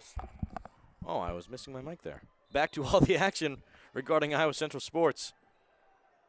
I'm Hank Ambrose with you, coming out of the media timeout. It's 88-28, 3:35 remains in this 4th and final quarter of play in the girls' matchup tonight. There's a score from the 32. Tigers get to 30 total points. That was Kaylin Smith. That was her first basket tonight. Good to see her score. I have almost all Tigers besides 2 with a basket tonight, out of all 7 that have played. Wrap around, and the shot. Oh man, that looked like it went in for just a split second.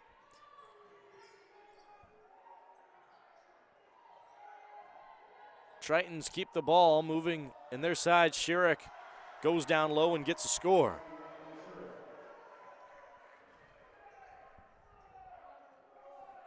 Two minutes and 50 seconds remain.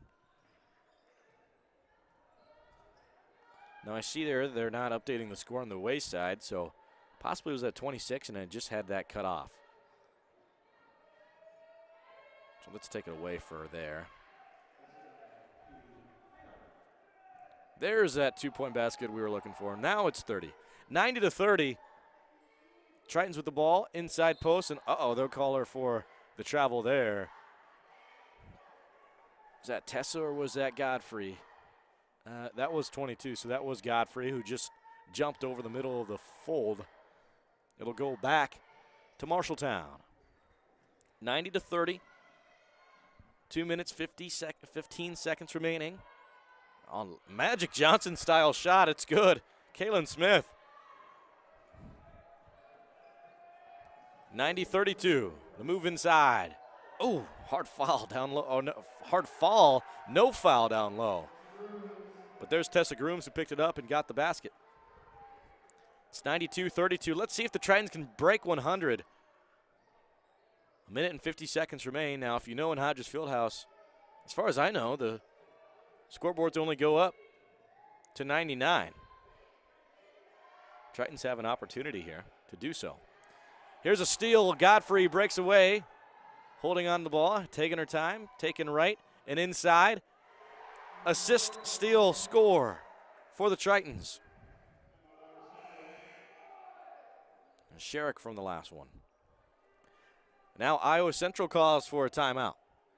How about we take it with the baby blue? We'll be right back to resume all the action. Oh, wait. Okay, a sub timeout.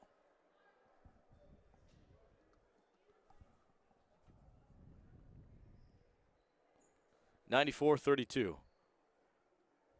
Got mixed up on the floor. Hey, it happens. 94-32, 1:28 remains.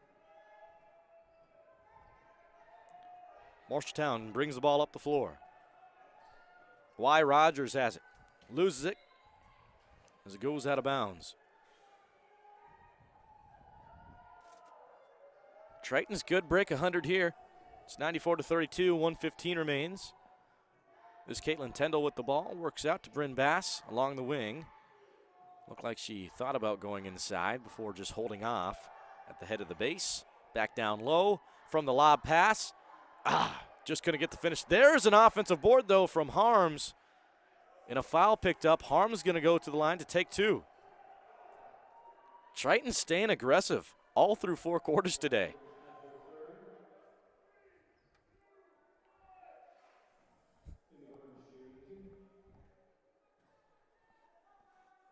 Here's Harms first. It's good.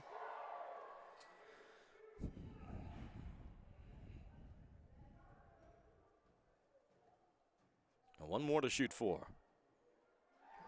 And a swish, making it 96-32 with 55 seconds to play. Along the wing, half spin, then a spin move. Look at all these spin moves. Nothing picked up. Wow. Spin-a-rooney and a score. There was like 4 spins in that one drive. That was wild. Wild from Y. Rogers. Tritons with the ball here. Here's Tyndall. Backs up. 35 seconds on the game clock. 20 on the shot clock. Tyndall at the top of the key. Moves forward. Has an open shot. They're just letting her hold on to the ball. It's going to be the Tritons' last offensive possession, it looks like. Harms throws it up. Over the rainbow, no good. 3 seconds, got to get it off the glass, off the rim. They do, and the score from Tyndall's offensive rebound.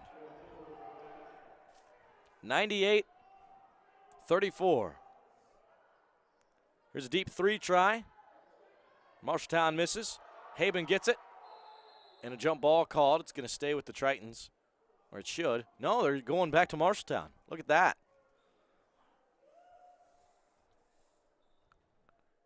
98-34. 2 seconds remain.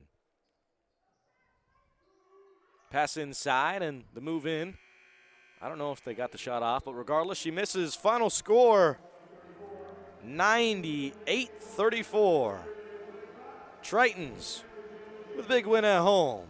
Congratulations to them, and once again, shout out to the Iowa Central Triton girls for all the success they've put in over in the month of January. It's good to see that it has spilled over in the month of February. And once again, happy National Girls and Women in Sports Day. We'll talk a little bit with Coach Dickerson, the head basketball coach for the Iowa Central women's team, about the game and recap and all the success that has came here at Iowa Central in recent weeks. Otherwise, for now, that's going to be the final for the game, 98-34. We'll be right back with the boys pregame and Coach Dickerson after this on Triton Nation.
Triton Nation, welcome back to your home broadcast. The Iowa Central Tritons are about to take on the Marshalltown Tigers in just a little bit here.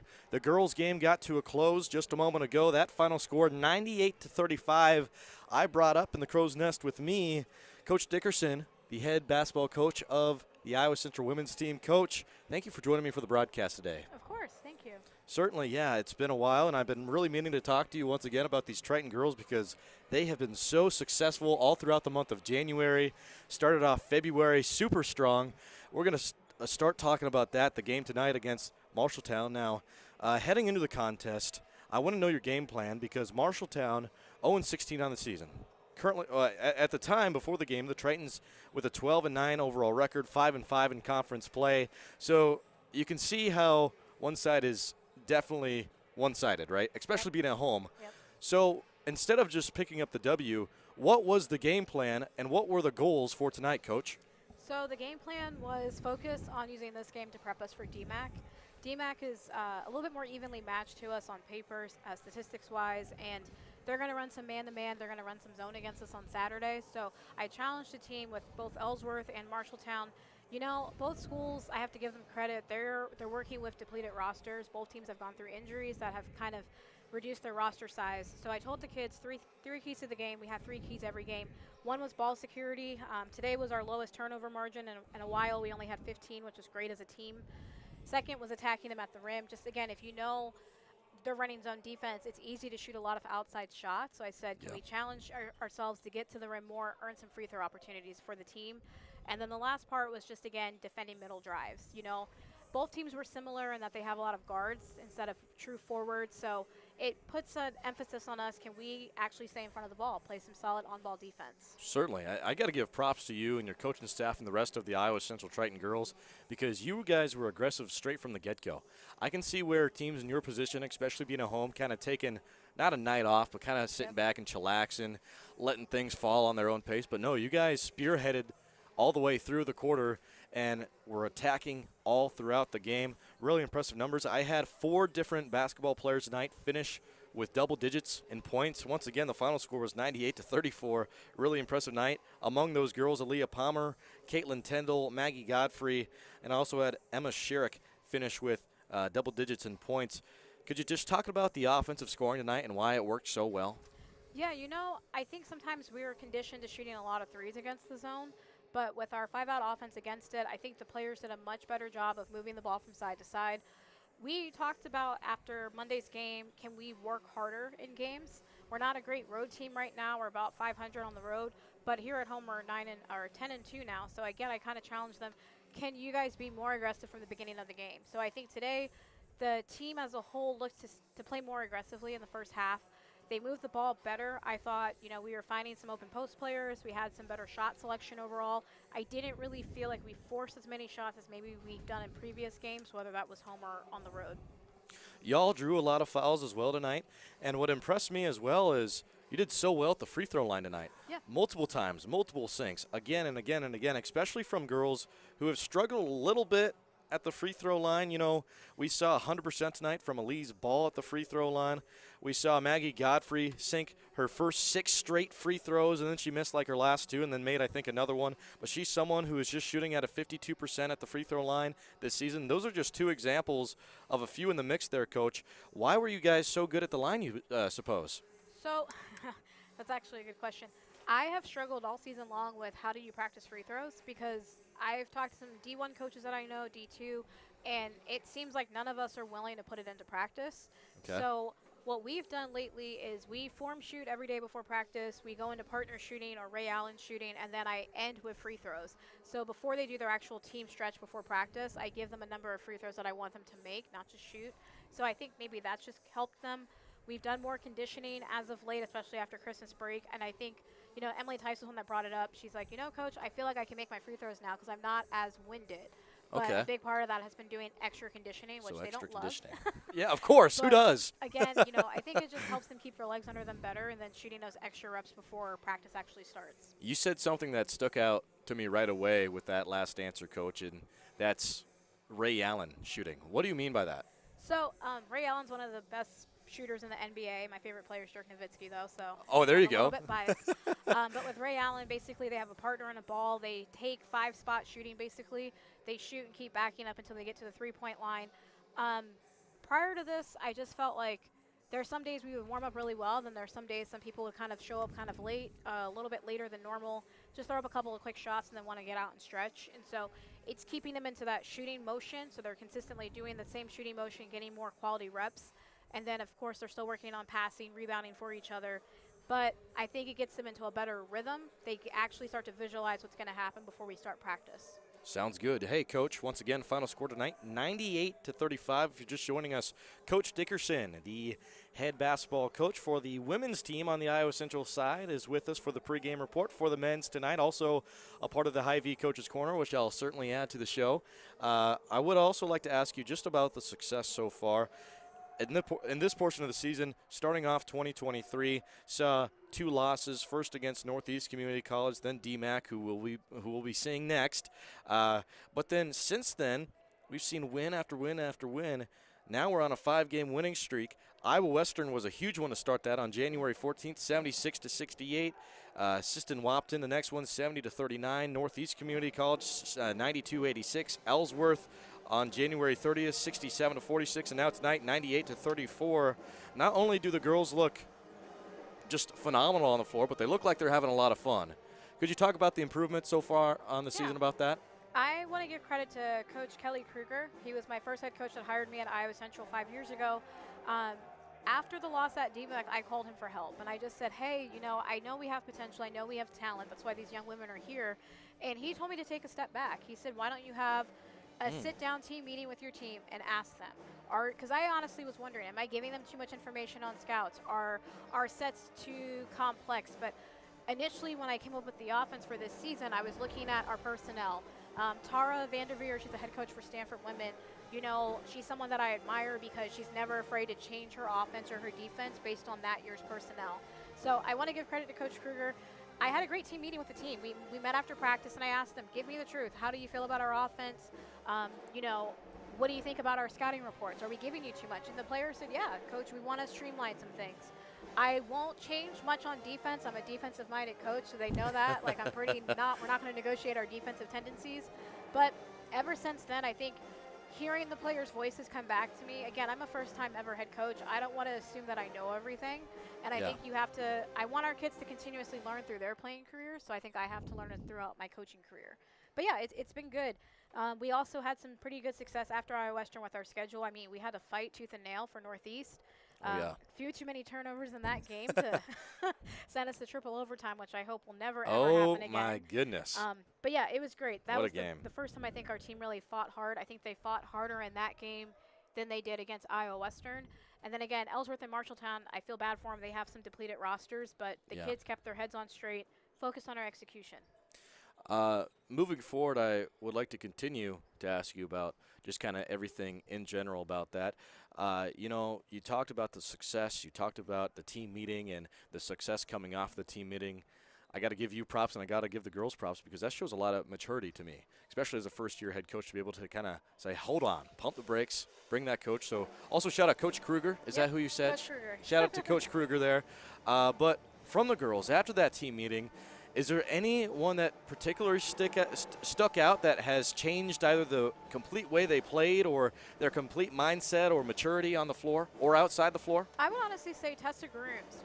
Most people don't know this, but she's a radiology student. So she misses every Thursday and Friday because of all-day clinicals. Oh, my gosh. So usually when we go into our Saturday contest, the only practice that she gets with us is that morning of shoot-around.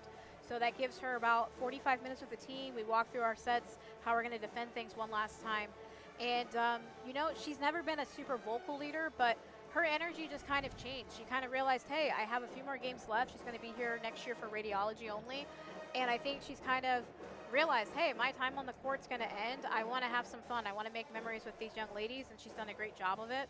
I would also say with our freshmen, I think Caitlin Tendall and Emily Tice have been two that have always kind of stuck out to me in the recruiting process.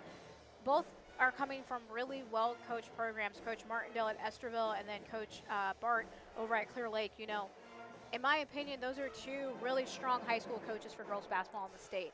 And they teach fundamentals, they harp on the fundamentals, and I think that we got blessed with bringing those two in. They both have kind of found their offensive groove as of late, and they played really well off of each other, and they are really inclusive with their teammates, even when those two are having their own individual success. Sounds good as well. Not only that, though, I guess, yes, the recruiting has been phenomenal from all these coaches, like you said, from Esterville and Clear Lake, and the fundamentals they bring in. Now, there have also been girls on the roster who have really had to fight for their spot. First, it was to, I'd say, maybe even make the team. Second was to be on the varsity side. And then to get a start on varsity, I think who I'm leaning towards when I say this, Aaliyah Palmer, who, oh my gosh, she's been lights out, led the month of January through points, through multiple games, was on fire against that triple overtime victory against Northeast Community College. Could you talk about her and what she has brought to the table for the Tritons? Yeah, you know, last week she kind of hit the nail on the head. She said this is the first time in her playing career where she's felt surrounded by people who cared about basketball. Really? And I think it's hard at the high school level. One, I'm a huge fan of multi-sport athletes. I look for those in the recruiting process. But I also know that outside looking in, her high school is more of a softball school. Yes. It's kind of the priority there, which I completely respect that program. They've done a phenomenal job. So I think sometimes when you're at the high school level and you know, hey, maybe I'm the only senior, maybe I'm the only one who's ever played summer ball, maybe I'm the only one to work on my skills, sometimes you feel a little bit isolated. And I think here in the collegiate setting, she's realizing, hey, everyone on our team wants to be the best. They want to be competitive. They want to have Coach Dickerson's trust out there on the floor. And I think when we streamlined our offense, it gave her a chance to play a little bit more free, a little bit more loose, and I think that's kind of the product everyone's seeing now. You know, that's something that just rings a bell directly in my head. I'm really impressed by her answer by that when she told you that about how so much of her high school is a softball school, which certainly is true. Now, Coach Meshley, the high school girls coach for the Dodgers, does a great job. Still a very fantastic program. They're 10-7 right now on the season, looking to possibly get the top spot in conference. But, I mean, her graduating class, out of the three girls the four girls that were seniors when Aaliyah Palmer graduated, two ended up being D1 softball players, and then the other one, Haley Wills, ended up going on to just be a stud, I guess, a smart, very, very smart. Yep. I think she went over to UNI, maybe. I'm not for sure. But still, I can totally see where she's coming from. But I guess I tell you what, we're getting to the boys' game here in just a little bit. So we're going to wrap up here. Before you go, one last question, asking you about this next matchup versus DMAC, February 4th. It's a big one, Coach. What's the first step forward leading to success against the DMAC Bears? Working hard, just from the tip-off. You know, it's our house. Again, we're 10-2 on this floor. We love our new court. We want to continue to protect it every night. DMAC is going to be a game, I guarantee you, it's going to come down to the last 2 minutes. That's typically how it's always been historically between the two schools. You know, we have some connections between our two rosters, former high school teammates. So, again, just having our game face on. I think how we approach shoot-around that morning is going to kind of dictate how we do in the game. Sounds good. Coach Dickerson has been my guest throughout the pregame show on the boys' side and also joining me for the High V Coaches Corner. I could talk Triton basketball all day. I wish we could keep going, but the boys' game is coming up really, really soon, so we're going to throw it to a break in just a second here. Otherwise, yes, thank you, Coach Dickerson, for joining me by my side, and best of luck against DMAC. Thank you so much. Thank you. Triton Nation will be right back after this to get ready for the starting lineups.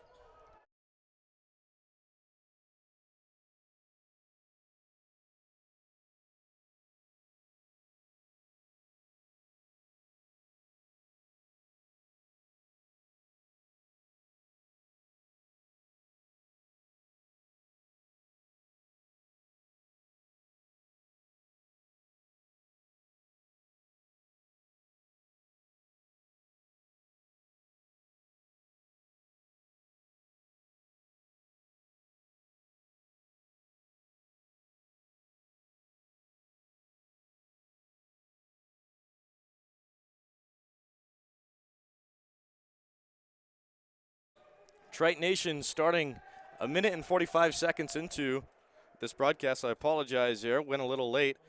Been really wanting to talk with Coach Dickerson about the win and all the success that the women's team has had. And, well, I let time fly, I guess. Got lost in the interview.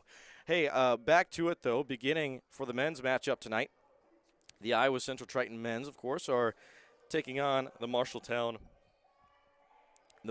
Tigers from their end of the floor. Starting lineups tonight. over there for Marshalltown. Joey Tolfson wearing the number 3, number 5, Tyler Burrows, number 10, Trey Senegal, number 23, Gideon Shango, and number 24, Zion Obanala. And over on the Iowa Central Tritons side, Isaac Besh getting the start tonight with Kevin Taylor, Deuce Blake, Miles Fant, and Darius Henderson now beginning the play-by-play, 2 minutes and 15 seconds in. Hey, I'm ready to go now. Let's do this thing.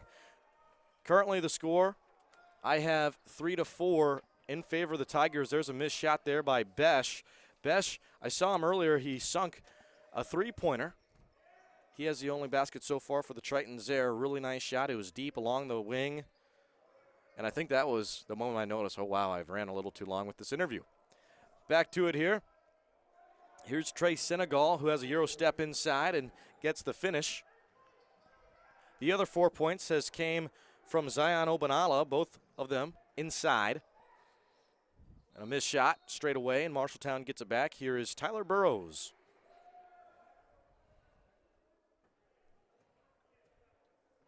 "17 minutes, 5 seconds remain. 6-3. Marshalltown leads.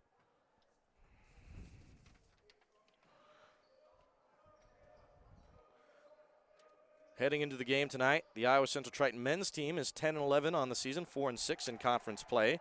Comparing that to Marshalltown, they are 9-13 overall and 0-2 in conference play.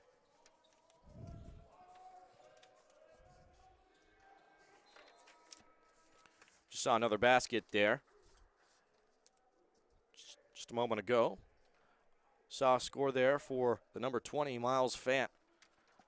Nice drive to the lane there.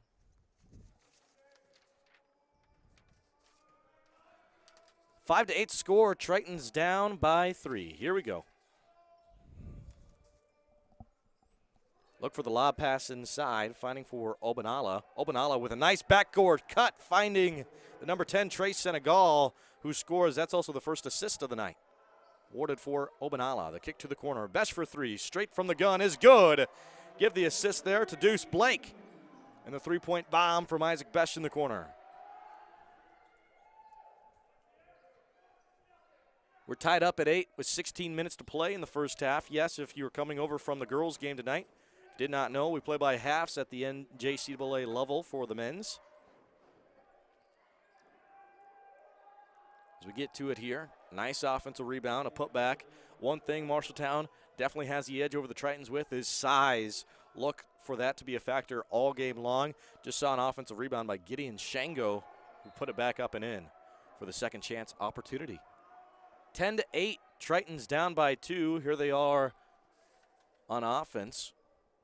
Tritons in the all-gray uniforms with Triton blue accents on the sides, and we also see the navy blue with gold accents from Marshalltown. Dish over, Deuce Blake kicks over to Isaac Besh. Nice pass inside. It was deflected. Great anticipation there by Miles Fant. That was fantastic by Miles Fant there. Waited for it to come his way, and once it did, put it up and off the glass for a bank shot. 15-10. Tied up at 10. Move to the corner. Look at this, 5 wide along the outside perimeter. They're 1-3 ball. Here it is. Off the cowbell, no good. And the Tritons get it back with Besh getting the rebound, securing the ball. And he's running the point, bringing the ball up the floor. They work outside. Darius Henderson about lost it. Goes back along the wing. And outside, Taylor doesn't take the screen, takes it for himself, inside and out. Along the baseline, now what's the call here? Looks like they'll call a travel against Deuce Blake. He got stuck up in that corner there, and he also had a guy within about 8 feet of him guarding against Darius Henderson, so it was close. He was close to being double-teamed, and I think he just panicked a little bit. But, hey, we're early on, going to have a lot of time to see how this unfolds. It's 10-10, 14:42 remains in the first half. On the floor for the Tritons right now is Darius Henderson, Kevin Taylor, Miles Fant. Also on the floor, Isaac Besh and Deuce Blake. Oh, wait, hang on now. Here's a substitution. Kyler Mathias checks in for Deuce Blake. And over on the Marshalltown side, they have Trey Senegal in and on the floor. Also out there with them, they have a mix of Makai Sisk, Joey Tolifin, rounding out with Zion Obanala and Gideon Shango, who has the ball right there in the corner. And he steps out of bounds, so it's going back to the Tritons. Now each team is folding under their own pressure. Both teams not being very successful from the corner. Shooting-wise, yes, but dribbling-wise, no. 10-10, 14-15 on the clock. Tied up here. Fant toe taps inside before moving out. Fant gets the ball back, and he loses it. There's a steal. Steal for Trey Senegal. Pushing, going along the wing. The bounce pass inside. Nice half circle Euro step, but they'll call for a travel. It's going back to the Tritons. We've seen 4 back-to-back drives now without a single score. Let's see who will stop the drought, if it's the Tritons or if it's with Marshalltown.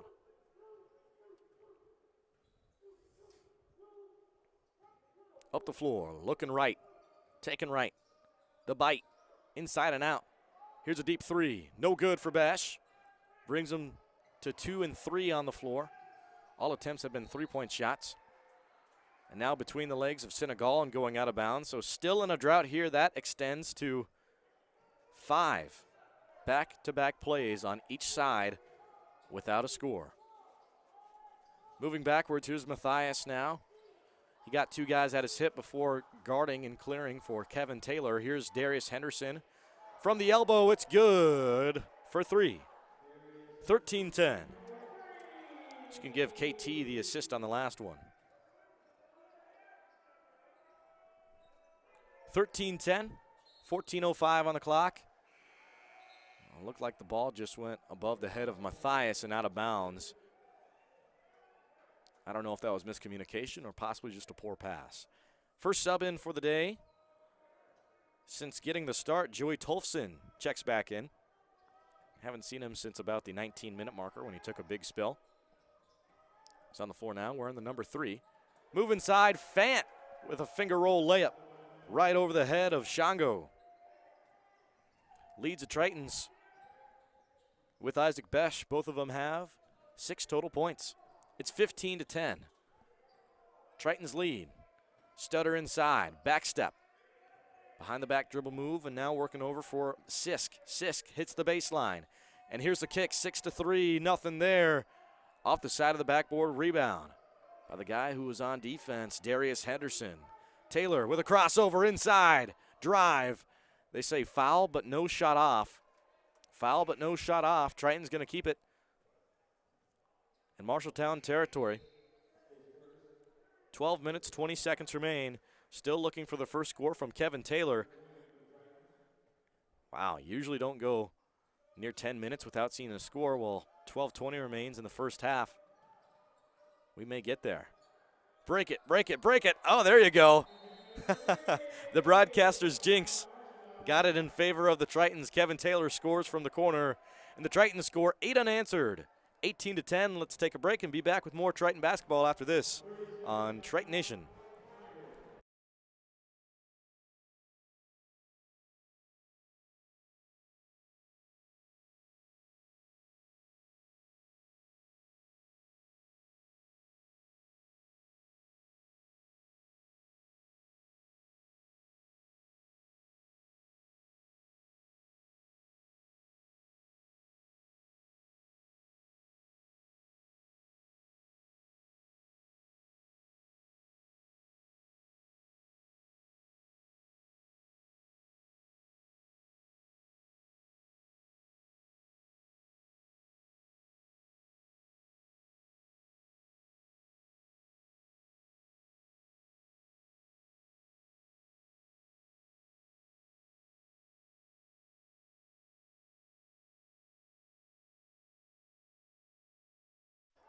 Basketball fans, we're back to it here on Triton Nation's YouTube channel.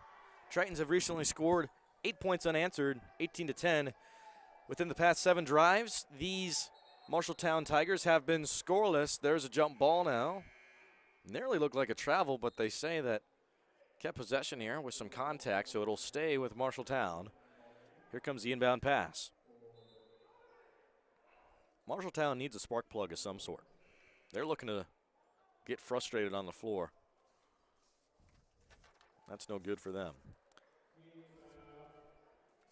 Another media timeout. Hey, let's just keep it right here because I want to talk a little bit about the men's program that Marshalltown Community College has going in to this game. Like I said, the Tigers sit at a 9-13 record overall and 0-2 in conference play. They're stat leaders as far as points and rebounds go. I have Senegal leading the way with a total of 14 points he's averaging per game. Obanala is not far behind with 13.7. Those are their two big men down low. I warned you about those post players early on in the broadcast in that first half. Got to watch out from them here on out. And I tell you what, would have been really impressive to see 3 players in double digits on averages on the season. And Marshalltown is really close. They average 9.1 with Shango, who is just behind that mark. In rebounds per game, it all owns up to Obanala, who averages 8.4 rebounds per game, as he is so close to averaging a double-double, which would make him in a very minimal crew all throughout this league. Also not behind, Shango averages 6.0 rebounds per game, and Senegal averages 5.8. In field goal percentage, Obanala and Shango are way up there, surpassing over 50% of their shots from the field, 52.1 and 51.4. And finally, their shooters, Senegal, from the three-point line, shooting at a 33% from beyond three-point land. Really good numbers from them. Coming out of the media timeout, it's 18-10. 11 minutes, 48 seconds remain. Ah, nice finish. Took the underside of the hand and just flicked it in. That's going to stop the scoring drought and bring the score 18-12. Last one made by Makai Sisk for Marshalltown.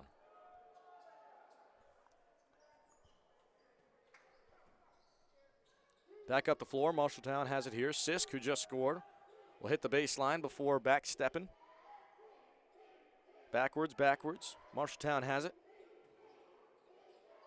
As they go with an out look to the corner, no good. The Tritons rebound. Uh-oh, Taylor ends up on his belly and got it back to Pointer.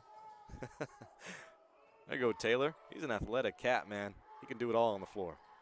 18-10, all right, yeah. 18-12 is what I had. They still haven't updated the scoreboard. I saw the PA man and the scorekeeper looking at it. I'm not for sure if they'll check that out or not. Anyway, here we go. Euro step in transition. Darius Henderson with a finish. That brings the score 20-12, and yes, it looks like there's just a issue in person here. So yes, the score is 20-12. Tritons lead by 8 with 10.5 to play here in the first half. In the post, off the glass, no good. Looked like a forced shot there. Had the height, but there's 3 guys around him, circling him. I wasn't a big fan of that last one there from Obanala of Marshalltown. Matthias tries for 3 in the corner, no good. Little heat check there. Tritons move back, showing man on man. Look at Matthias, though. He's lurking over the central part of the fold, and then he backtracks in. And he knows Sisk is going to want to hit the baseline. That's why he's positioned where he is. Sisk has been running towards that baseline all throughout the game.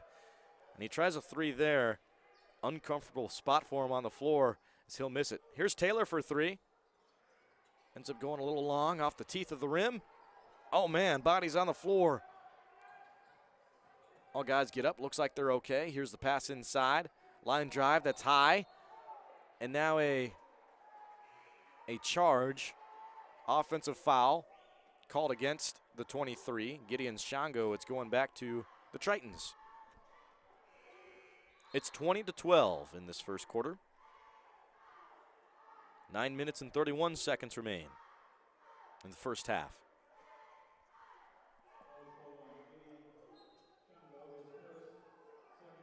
Pass in, Taylor has it. Ends up getting the inbound short. Moving the ball up the field. He's looking left.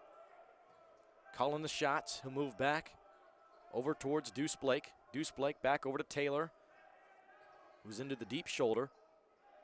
Finding over for Pointer. Pointer has the ball. Uh-oh, picked up his dribble. Taylor gets the ball thrown right at him, but it goes through his hands. 2-on-2 fast break. They dump off the glass, no good, and Taylor brings the ball down. Taylor looks to push. Quick offense here. Oh, man. Three-man system, the move inside, and there's Deuce Blake causing for havoc and drawing a foul. Deuce will go to the line to take 2. Pull up Deuce's numbers on the season as far as free throws go. Deuce Blake shooting at a 76% on the season. This guy that's averaging 6 points per game for these Tritons. It's been a really solid addition this season into Coach Helly's offense. First there, can't cash in. He'll have 1 more to shoot for. He'll make his second. Go 1 for 2 at the line, 21-12. That was Blake's first basket. 8:50 remains in the first half. With the ball at the top of the key. Roman right. Nothing. Back to a corner. Along the wing. They try for 3. It's a big fella outside. And now, oh man, another offensive rebound. Another 3-point shot. They got that one to fall with the number 10, Trey Singal.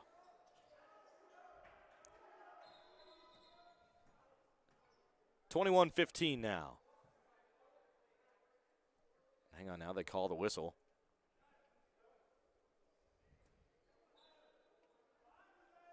Taylor has it. Pass in over to the deep shoulder. Taylor looking to cross the field. Look at this. Great defense here from Marshalltown. Everyone is moving like they're on a line.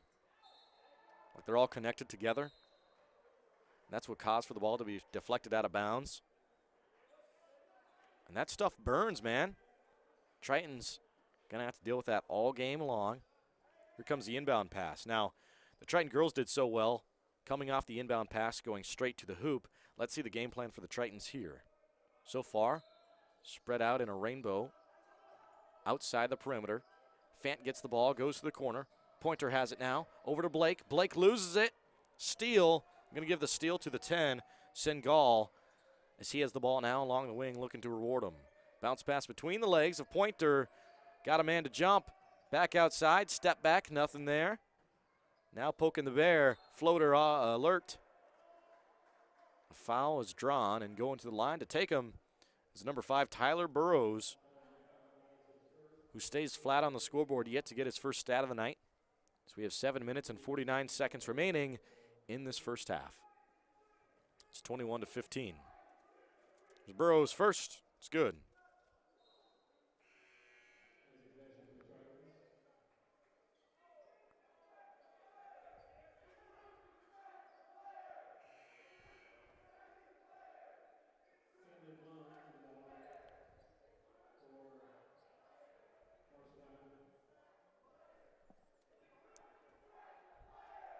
Burrows made his first. 21-16, and he'll go 100% at the line. 21-17 is the score. 4-point lead, cutting the lead in half. Good job there by Marshalltown. Here's the throw out and away. Isaac Besh has the ball. Uh-oh, picked up his dribble. Great job at leaning on his pivot foot. Now Taylor shoots for 3, no good.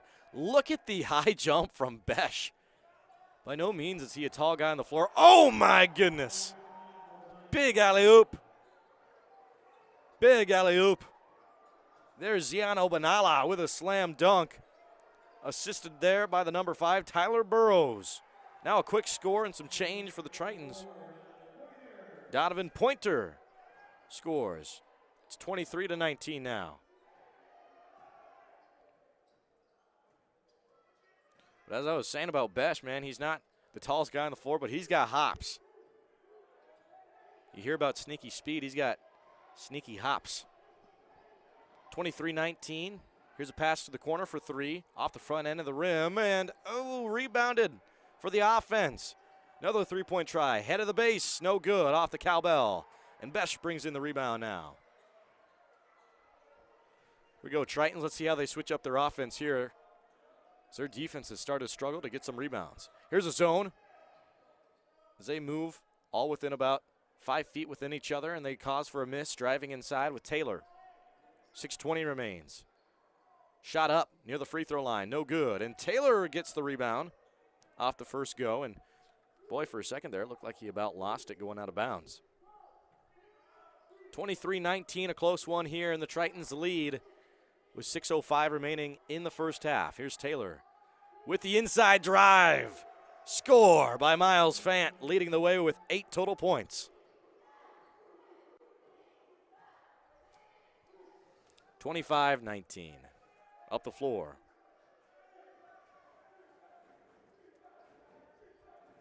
Here's Burrows. Sisk has the ball. Back to Burrows. Along the wing and inside, missing. Matthias going to be picked up for the steal. Here's Taylor bringing the ball up the floor to the corner.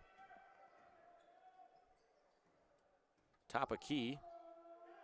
Uh-oh, these guys look like they're lost in offense now. Found an opening, though. Here's Fant. Oh, man. Call for jump. Foul, and he'll stay with the Tritons. That was kind of an awkward position there. Looked like the Tritons were a little confused on offense on what they were trying to run there. But that kind of worked out for them because of that, basing on Marshalltown's reaction, looked like they were confused, not knowing what the Tritons were trying to do. So they inadvertently ran somewhat of a fake play, and it worked out for them. Here's a pass outside. Matthias goes over to Fant, over the middle. Deflected and out of bounds by Joey Tolfason. Scores 25-19.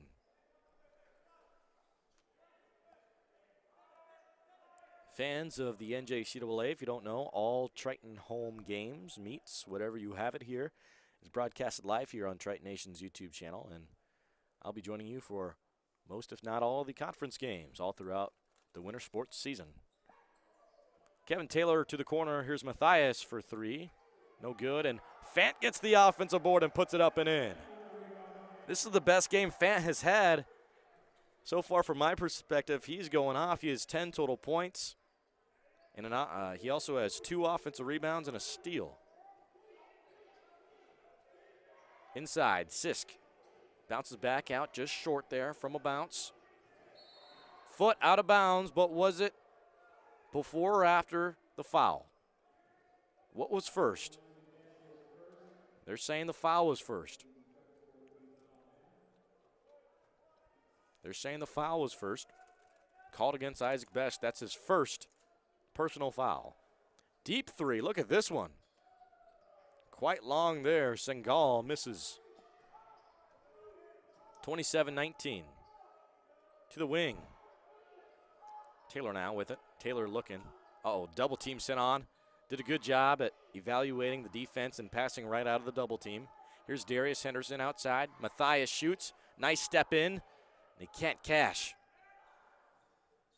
Burrows gets the ball now off the rebound. It's the Tritons who've been in a scoring slump now. Haven't scored within the past 2 minutes. 27-19. Make that 27-21 from the score inside by Gideon Shango.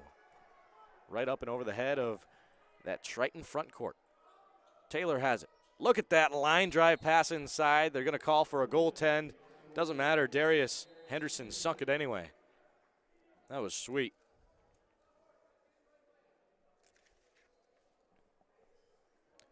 Looks like a timeout's on the floor, so let's take it with them. The score, 29-21. We'll be back after this on Triton Nation.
NJCAA fans back with it. 29-21. Tritons lead by 8. Got all of Triton Nation in attendance. Really good numbers there. See a lot of athletes. See Tri on the floor, the cheerleaders, and the band. Loud and having a lot of fun on the floor. Love to see that. Here we go. Back to it here. Inside and out. Oh, and there is an illegal block. Don't see it called out often, but happens from time to time, and the Tritons are going to get the ball back off the turnover. That's the 4th team foul of the first half in favor of the Tritons. The scoreboard in person still is off. I don't know if, hopefully they can get that fixed by halftime or heading into the second half, but currently we have it right up in the booth, 29-21. Besh works outside. Here's, oh wow, back and forth. Here's Matthias with it now for 3. It's good. And Taylor picks up his 4th assist of the night.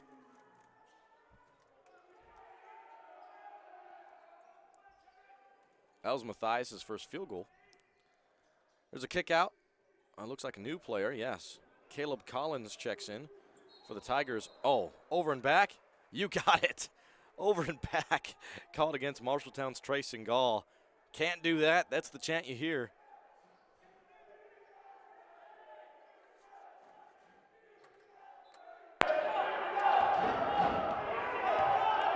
Big chance there now. 2 minutes and 50 seconds remain. Ooh, like a hard foul. Looked like a hard fall.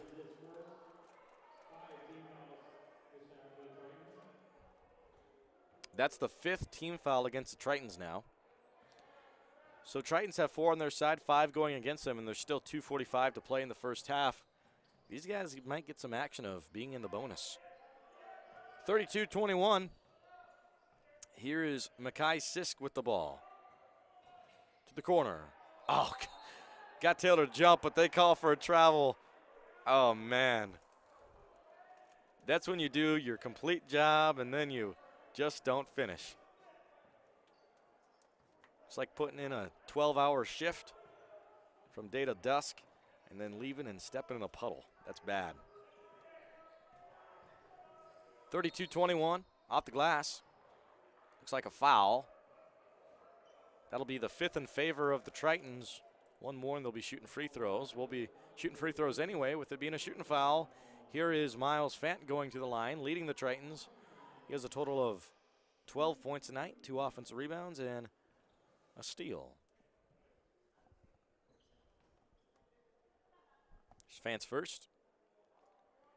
Off the right side of the rim. Oh, 1 more to shoot.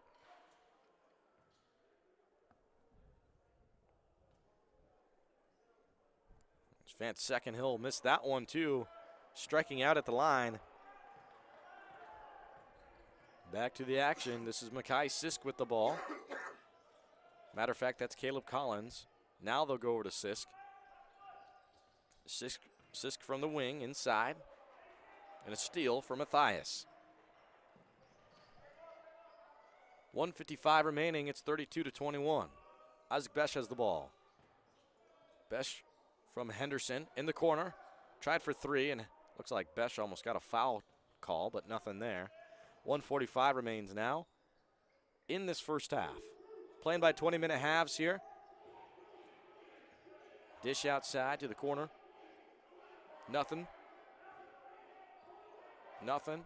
Crossover inside, trying to play hero ball, and they get the charge? Oh, yes, they did. Besh set down the charge and took it himself.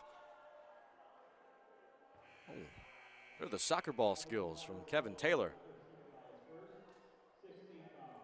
Coach Pablo maybe wanting to recruit him. Springtime.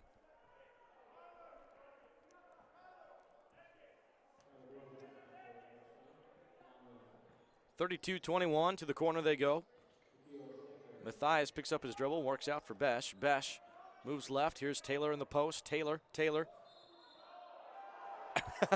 And a charge now for Marshalltown. So look at that. Back-to-back charges against each team. I don't know how many times I've seen that. Back-to-back charges. Wow. 32-21. Tritons still lead up by 11 with just 1 minute remaining in this first half. Into the post. And back out from the kick. Along the wing. Head of the base. Deep, deep, deep three for Joey. No good. Uh-oh, ended up on the floor. Injured player there is Zion Obanala. Looks like it was a hard fall for him there. Because he threw it out, and I think the Tritons just tried to rally on defense to try to attack Joey at the ball, forcing pressure into him, and I think he was just tripped up. In and on his side there. Looks like he's okay, walking on his own power.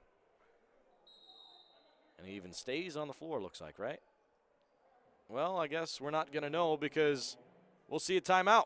So let's take it with them. Only 52 seconds remain in the first half. It's 32-21. Tritons lead by 11. This is Hank Ambrose for Triton Sports on Triton Nation. CNOS is proud to be your orthopedic and sports medicine providers. You can visit our clinic knowing you will receive the best orthopedic care in the area. Located at Unity Point, we offer quality care to address any bone or joint problems. We are committed to providing the best possible care to the communities we serve. CNOS, proud sponsors of the Iowa Central Tritons. Go Tritons!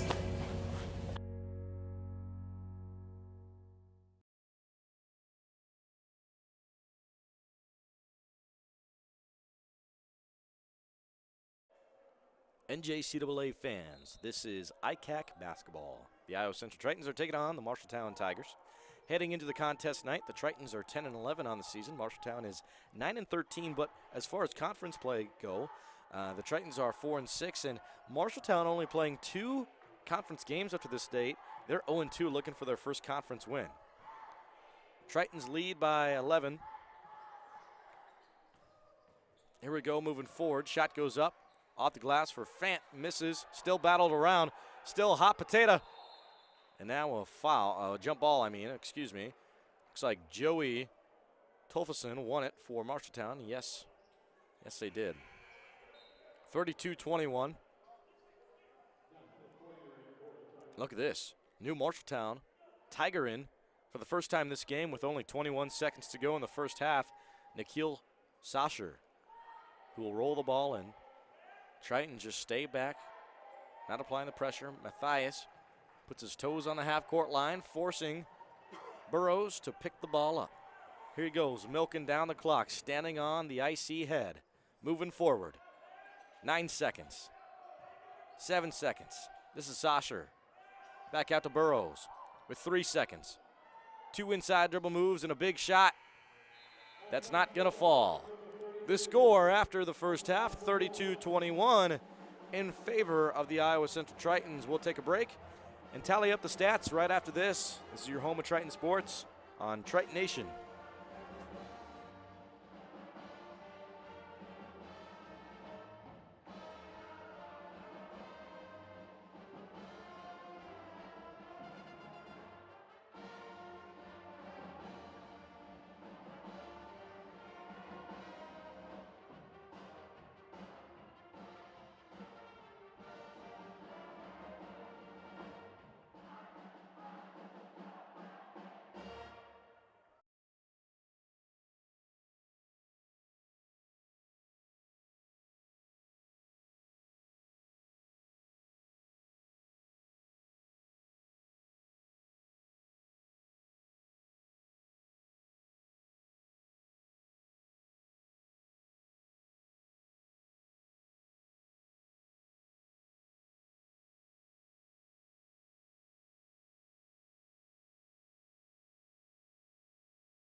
Triton Nation, welcome back to all the action here. Just began the second half. The Iowa Central Tritons have the lead heading into halftime, 32-21. To begin for the Tritons, the 5 on the floor, we have Kevin Taylor out there with Deuce Blake, Isaac Besh, Darius Henderson, Miles Fant. Those are your 5 on the floor to begin for the Iowa Central Tritons. Your 5 on the floor to begin for Marshalltown, I have Trey Senegal with Joey Tolfason, Makai Sisk, Zion Obganala, and Gedeon Shango. Here are the stats from the first half, beginning with Marshalltown. Marshalltown with Makai Sisk finished with an offensive rebound and a layup, 2 points in total. Tyler Burrows finished with 2 points and an assist. Trey Senegal closed out the first half with 7 points, 2 steals, and an offensive rebound. Gedeon Shango finished with 4 points and an offensive rebound, and Zion Albanala finishes with 6 points and an assist. There's a turnover there, going back to Marshalltown.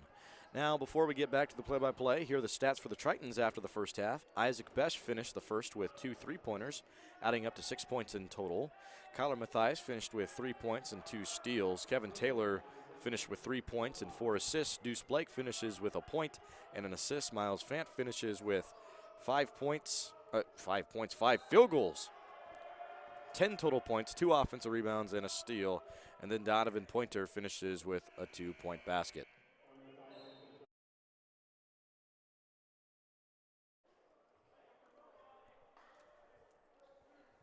"19 minutes, 5 seconds on the clock." Just saw the opening score of the first half put on by Marshalltown. Tritons lead by 9 moving forward here. Working out here is Zion Albanala. Kicking out top of the key for 3, no good. Rebound there for Henderson. He's going to win that jump ball too. They're going to stop the action and let the guys reset on the floor. 18 minutes and 50 seconds remain. If you weren't with us for the first half, the Tritons led at halftime 32-21.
Triton Nation back to the action here. Sorry about that. We had some technical difficulties, but we're back ready to go live on air. We have the score 35-31 with Donovan Pointer going to the line, shooting 2 for the Tritons. He missed 1, and now he's going for his second here. This is to make it a 5-point game, 36-31, if possible. And he misses. It'll stay at 35, 35-31. I know we had the video rolling, but the audio was messed up here. But back to it here. If you were without us in that first half, Tritons led all the way through and had themselves a 9-point lead after halftime close. Doing a great job of work over along the perimeter. Really impressed by what I saw from them. A few areas the Tritons struggled in, and I would like to see them be a little better with their transitional defense. They gave up a few fast break points just off of speed, blowing by the Tritons front guard. So let's see what they'll do heading forward with this one.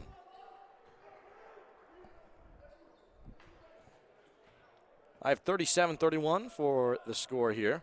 Tritons lead by 6. Here's Darius Henderson with the ball. Goes along the wing. Here's Isaac Besh now. Very impressive run. Very impressive run by the Iowa Central, by Marshalltown. Nearly tied it back up after being down by 9 at half. Got it to within 1 point at one point, but now the Tritons are starting to pull away again. It's 39-35. 39-35, look to go outside. Tyler Burrows has the ball. Inside, Hampton loses the ball, and Taylor going to get the rebound. Taylor goes up the floor. Goes to the deep shoulder, nothing there, so he's going to have to roll with it. Looking for out of bounds. Looking for out of bounds. Switches his head on the swivel. Besh has the ball.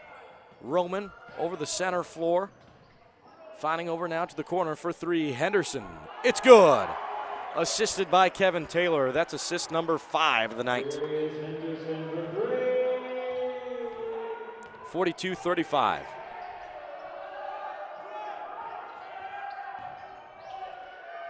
Caleb Collins with the ball. Shot up, no good, and Taylor brings in the rebound. Taylor on his way to possibly finish with a triple-double tonight. He's just got to get scoring on the board, only with 3 points so far in this one. Inside with the Euros. Top of the key for 3 is off the cowbell. From the wing outside. Top deck, holding back along the IC logo. Here is Makai Sisk with the ball. Taking left, and the draw outside. Turning the ball over. Looked like we saw Tyler Burrows not anticipating the pass. Here we go now with another media timeout. Let's take it with them down on the floor. I have the score 42-35. This is Iowa Central basketball on Triton Nation.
Trite Nation back to it here. Hank Ambrose with you for the rest of this contest.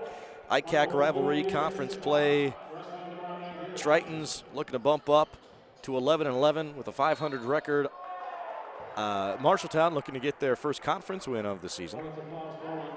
Now, if the Tritons win, their conference record will improve to 5-6. 42-35 is the score. 11 minutes remain in this second period.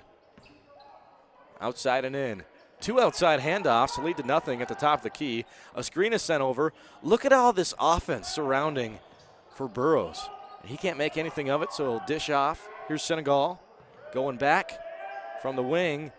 Nice defense by the Tritons. Showing a cat box. They go back outside. Up and off the glass. It's good. Makai Sisk goes off the backboard and in. Now it's 42-37. Besh gets the ball over the top of the key. Over and over. Here's Henderson from the corner. Rolling. Oh, nice pass. Line drive now out to Matthias. Just can't cash in. 10-10 remains in the second half. Tritons lead by just 5. Marshalltown still looking for their first lead of the game and looking for their first tie since it was flat on the scoreboard at opening tip-off. 42-37. Head of the base. Here's the crash inside. Taylor! Jaws the and one. Going to the line to shoot one. 44-37.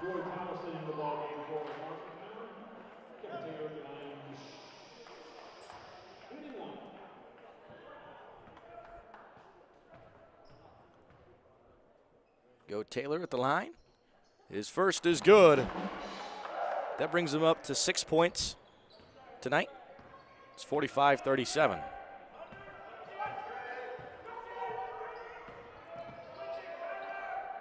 Tyler Burrows with the ball. Senegal bounces inside. Posts up in a deep 3. Is good. Senegal. 45-40, back to 5 after that last 3-point play on back-to-back drives. Here's Pointer. Dish out. Everything off the floor besides the dribbles.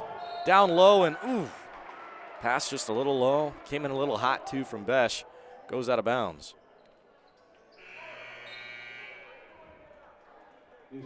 45-40, 9:15 remains in the second half.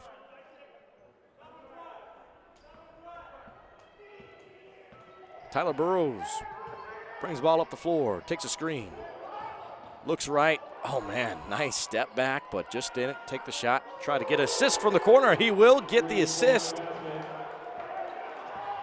3-point basket made over there by, who's that? Is that Caleb Collins? It was Caleb Collins. That's his first field goal tonight. Making it 45-43, just within 2. Tritons lead. Kevin Taylor steps in and draws a foul. He'll go line to take 2 now. Your update as far as fouls are concerned, Tritons have 18 fouls in their favor. They're in the bonus. And then over on the Tigers side, they have 4 on their side.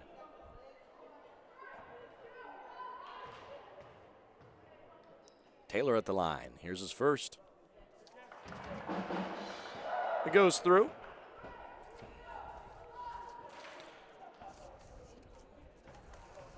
Comes Taylor's second.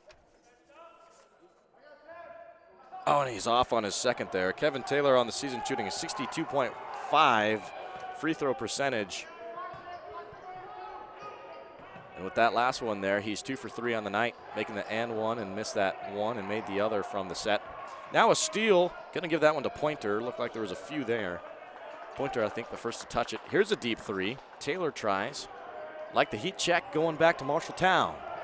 Marshalltown takes no time to push the floor. Now they're standing right on their feet. No one inside the lane. Here comes a push. Picked off. Steal. Oh, man. Back and forth. Like a ping pong, just back and forth, back and forth. Now rebound back to the Tritons. Hold on to the ball here. 8 minutes remain. And there's a timeout. Coach Helly calls for a full timeout on the floor. Let's take it with them. We'll be back after this right here on Triton Nation.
Basketball fans, we're back to it here on Dennis Pilcher Court.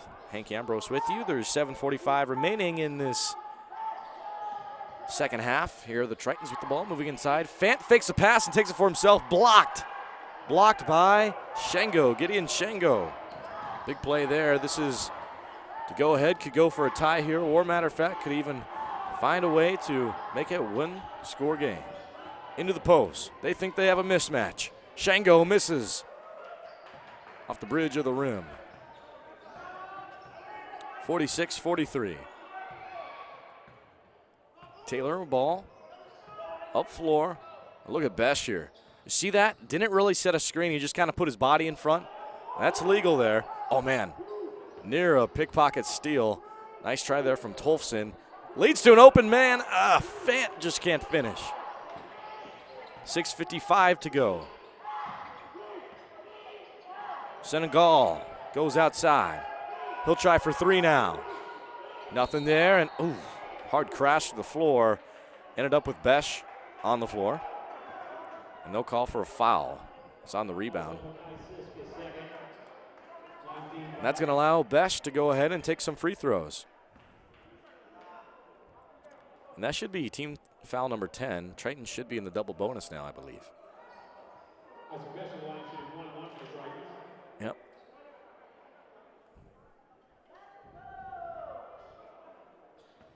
We go Isaac Besh heading to the line. Makes his first.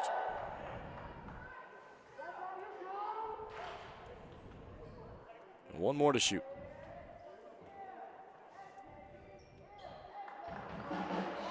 Makes a 5-point lead, 48-43. Up the floor, moving right. Two screens over the central part of the field. They'll move to the corner. This is where I think you got to start asking yourself, are you taking too many threes, trying to take that dagger too soon? They'll play more conservative this stretch and score a 2-point basket with Senegal. Tritons lead by just 3. It's 48-45. Taylor outside, sets a screen. Besh moves in. Oh, tried an up and under, but his shot is blocked. In transition, here we go, 1-on-2. Senegal has his shot blocked, and it stays in bounds for Pointer. Pointer all the way down to Besh, and another block. And Pointer puts it back up and in. We saw 3 back-to-back-to-back blocks. How about that? Great awareness there by Pointer. She was a few steps behind, and that was maybe for the best to get that rebound put back. 5:41 remains, you see right there in the second half.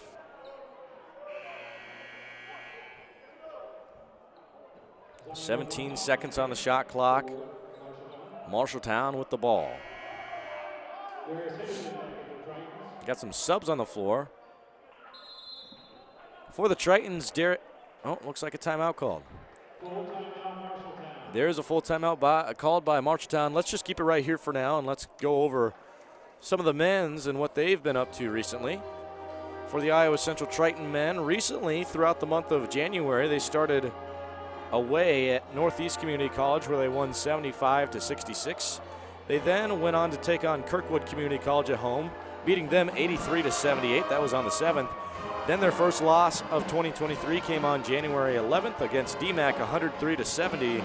And then a home loss to Iowa Western 81-57. Southwestern Community College then came away with a 13-point loss, 60-47. Finally saw a victory tail end of January against Northeast Community College, 72-60. Ellsworth Community College is the most recent matchup where the Triton men's lost 97-84. That was in Ellsworth just back on January 30th, earlier this week on Monday. And now tonight, they have Marshalltown, where they currently have a 50-45 lead. They've had the lead for the entire game. There have been moments where they've almost given up a tie, right around like 32, 38, and even around here at about 50-45. It's getting really close here. Triton's got to hang on. I'm sure that they're probably getting tired of just hanging on to that lead just barely by about 1 or 2 possessions. Coming out of Marshalltown's timeout, they'll have the ball, right? Marshalltown on the ball? Yeah, that's right. Here comes Joey Tollefason to pass in, and we got a wet spot on the floor, looks like. Gatorade's in the way. Back that up. Tollefason goes out. Senegal with, a step back. Besh is good to recover. Here's a switch. Darius Henderson on Senegal now. Joey's got speed. They go back. Senegal. Really nice work from around the brim. And he'll sink it right in the face of Henderson. Nice basket there from Senegal. Senegal leads the way for Marshalltown. I have him with a total of 14 points so far tonight, mixed in with 3 steals and an offensive rebound. Shot off the front end of the rim for Fant. It's 50-47. This is a spot we've seen Marshalltown so many times in, where they try to tie it up with a 3-point dagger. They miss and miss and miss again. Let's see what they'll do this drive. Still a lot of time left, 4 minutes and 50 seconds. They move inside and draw a foul. Here comes Zion Abanala to the line. His third 15 foul on the Tritons. That is the 5th team foul against the Tritons. One more, and Marshalltown will be shooting free throws the rest of the way through in the bonus. Banala with his first, with a nice roll, hit off the rim 3 times before it fell in.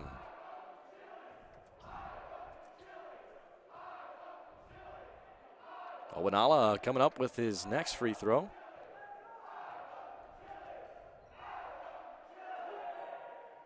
And it's in. So that'll make it just a 1-point ball game. 50-49. Tritons lead the Tigers in this ICAC conference rivalry. Around the wing. Fant passes, then sets a screen. Besh is double teamed at each hip. And he draws a foul.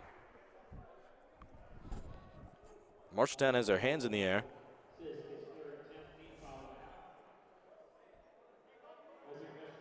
The Tritons here in the double bonus. Here comes Isaac Besh to the line to shoot some more. Take a look at his free throw numbers on the season. Besh on the season shooting a 72.9% at the free throw line. He is 3rd on the team in points per game, averaging 8.8. And he also has the best field goal percentage within the top 5 scorers with 37.5%. Here's Besh cashing in, making it 51-49.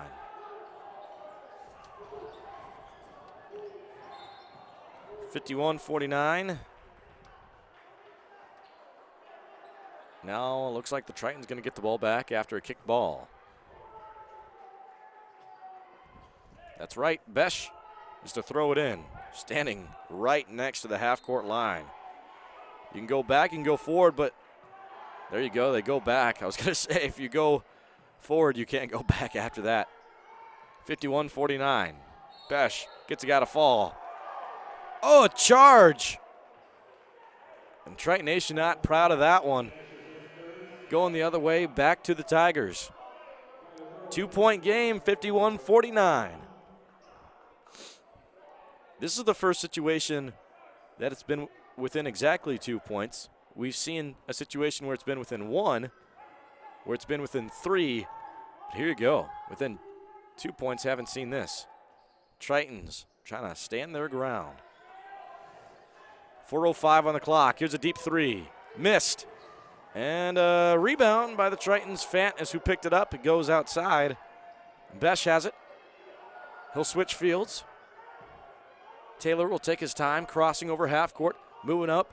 Deuce Blake rolls inside for the Euro step. Nothing there. Back out to the wing. Moving the field again. Taylor has an opening, taking it for himself and using his body to finish. Man, he's going to be biting his tongue. He'll want that one back. Perfect move, great isolation. Just got to get the finish. 3.5 minutes remain in the second half. I'm not for sure if that's a block, but I can tell you what, that is certainly a miss. Going back to the Tritons. Tritons up 51-49. Here's a three in transition. No good. And Marshalltown gets it back. 3:10. Up the floor. Senegal calls for the ball from Burrows. Senegal stands on the left wing. Weak side. 4 men along the perimeter for Marshalltown's offense. Only one as the crasher. And he's nearly going to get there. What's the call? Waiting for it. Waiting for it. Looks like they will call out of bounds. Last touched by the big fella in the lane on the Marshalltown side. It's going back to the Tritons. They lead by 2. 2 minutes and 50 seconds remaining.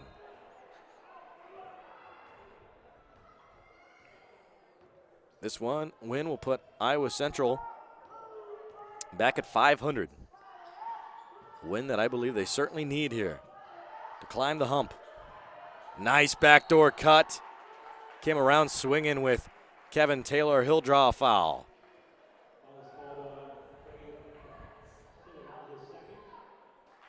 And it is shooting, matter of fact, so he'll take 2 free throws regardless. 2:34 remains. 51-49. Taylor's first is good.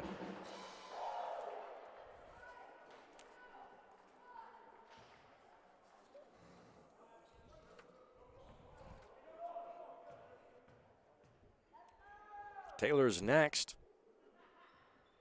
That could have put it in 2 possessions. No, will stay 52-49. Up the floor, Burrows goes out. Finds Sisk, who, nice cut inside of the basket and draws a foul and one play. Senegal finally got his 3-point play to fall. Let's see if he can convert at the line for 1. Wow. And that's now 16 points for Trey Senegal. Here's his free throw to tie it up at 52 apiece.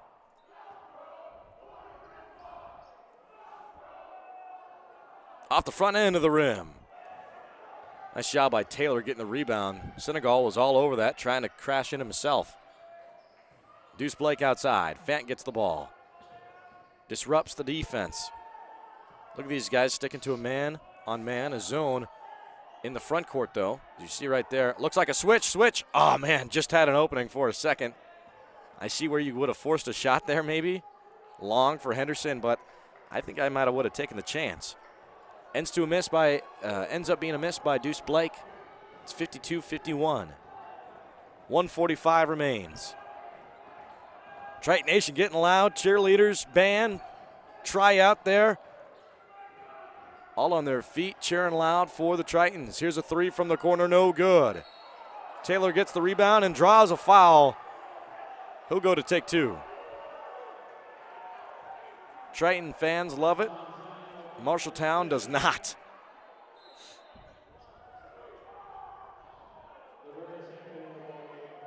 Oh, and matter of fact, with that last foul, that subbed out Zion Abanala. He'll have to sit the rest of the game. He's fouled out. He not happy.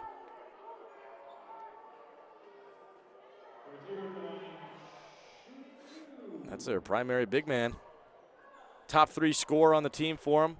One of 2 guys that average 10 points per game. Today, he got up to 8 before fouling out. There's a first from Taylor. Makes it.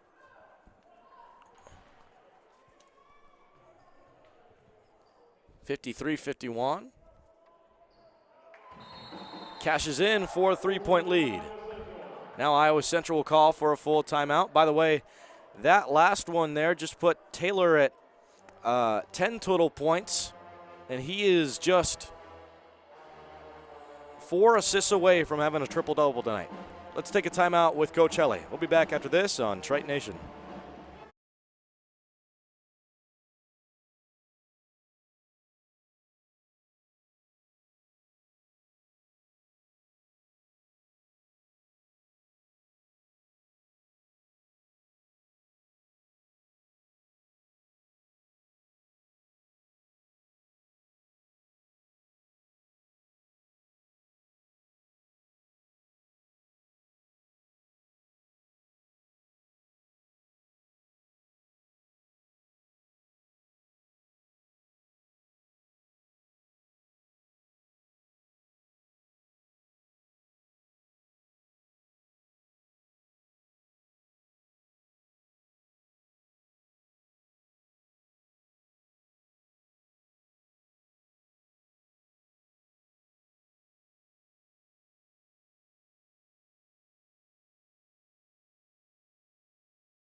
Okay.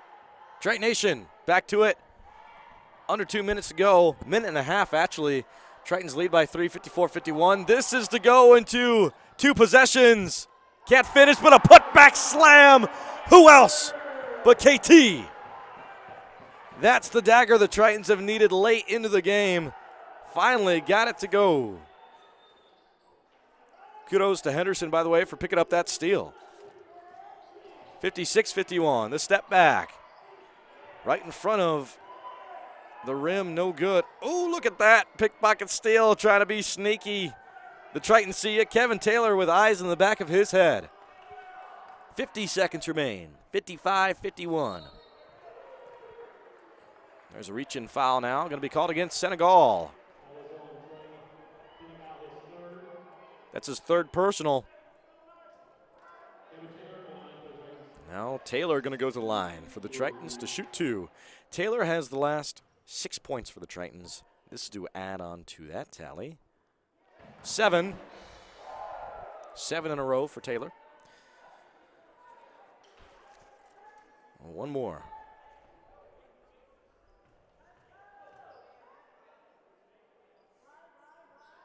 Makes it.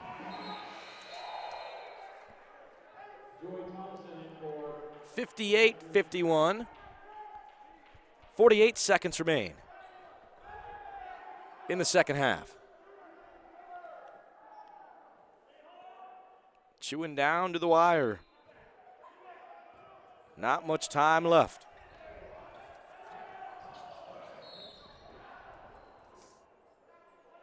Inside, and it sounds like a 1-for-1. Bonus free throws coming up. To the line, here's Tyler Burrows.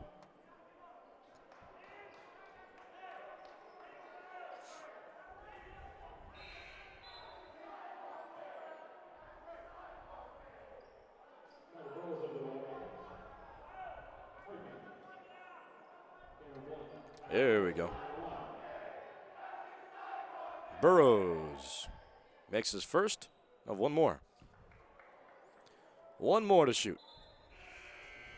Brought the score 58-52. It's still manageable here. 42 seconds remain.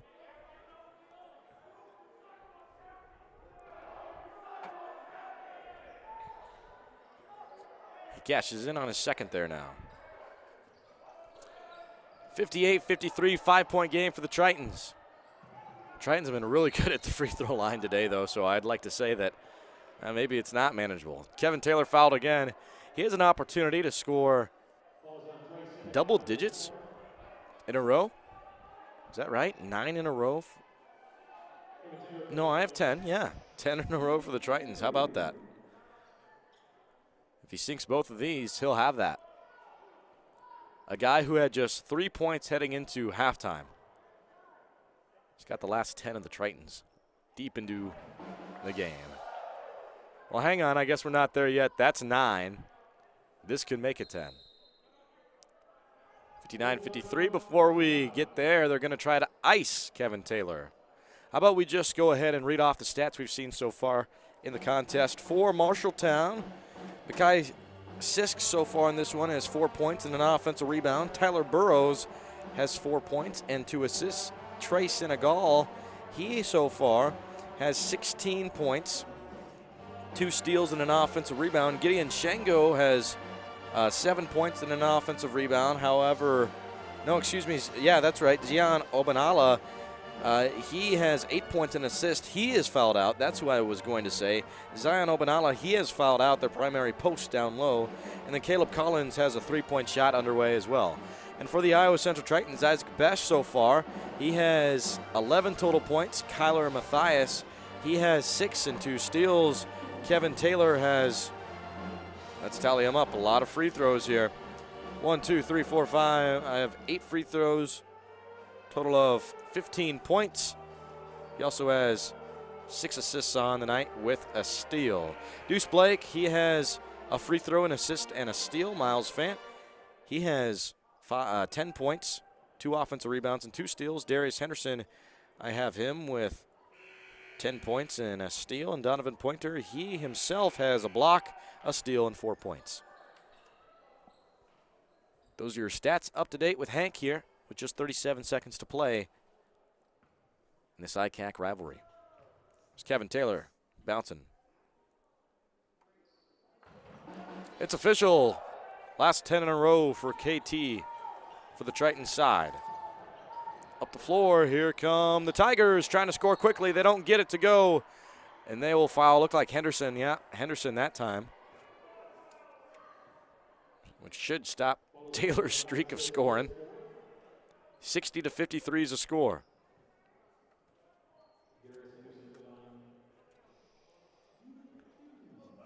And this very well may be the final free throw attempts shot on by the Tritons.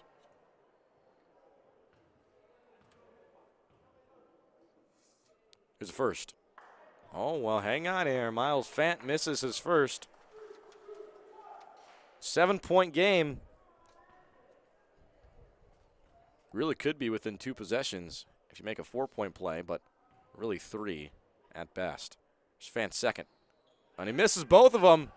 Hang on now. Marshalltown with an opportunity. 24 seconds, nothing on the shot clock. Deep 3 from Senegal. And he misses on the front end of the rim, and that should clock out the game. Taylor brings the ball up the floor. Circles through to some defenders. He's still circling there. Double teamed. Dish it over right in front of the half-court line. That will close the game. Final score 60-53. The Iowa Central men's won 60-53. The Iowa Central women's team also had a nice victory against Marshalltown. The boys moved to 11-11 overall, and they also moved to 5-6 in the conference play. The final score for the women's game tonight, just lost it, 98-34. And that's going to be it for our coverage tonight between the Iowa Central Tritons and the Marshalltown Tigers. Really nice battle tonight in the ICAC conference. Before I go, I'd like to thank everyone that's helped out in the production today and everyone that has been a part of the game. Safe travels home and enjoy basketball for the rest of the way through. This is Hank Ambrose for Triton Nation. Till next time, see you later.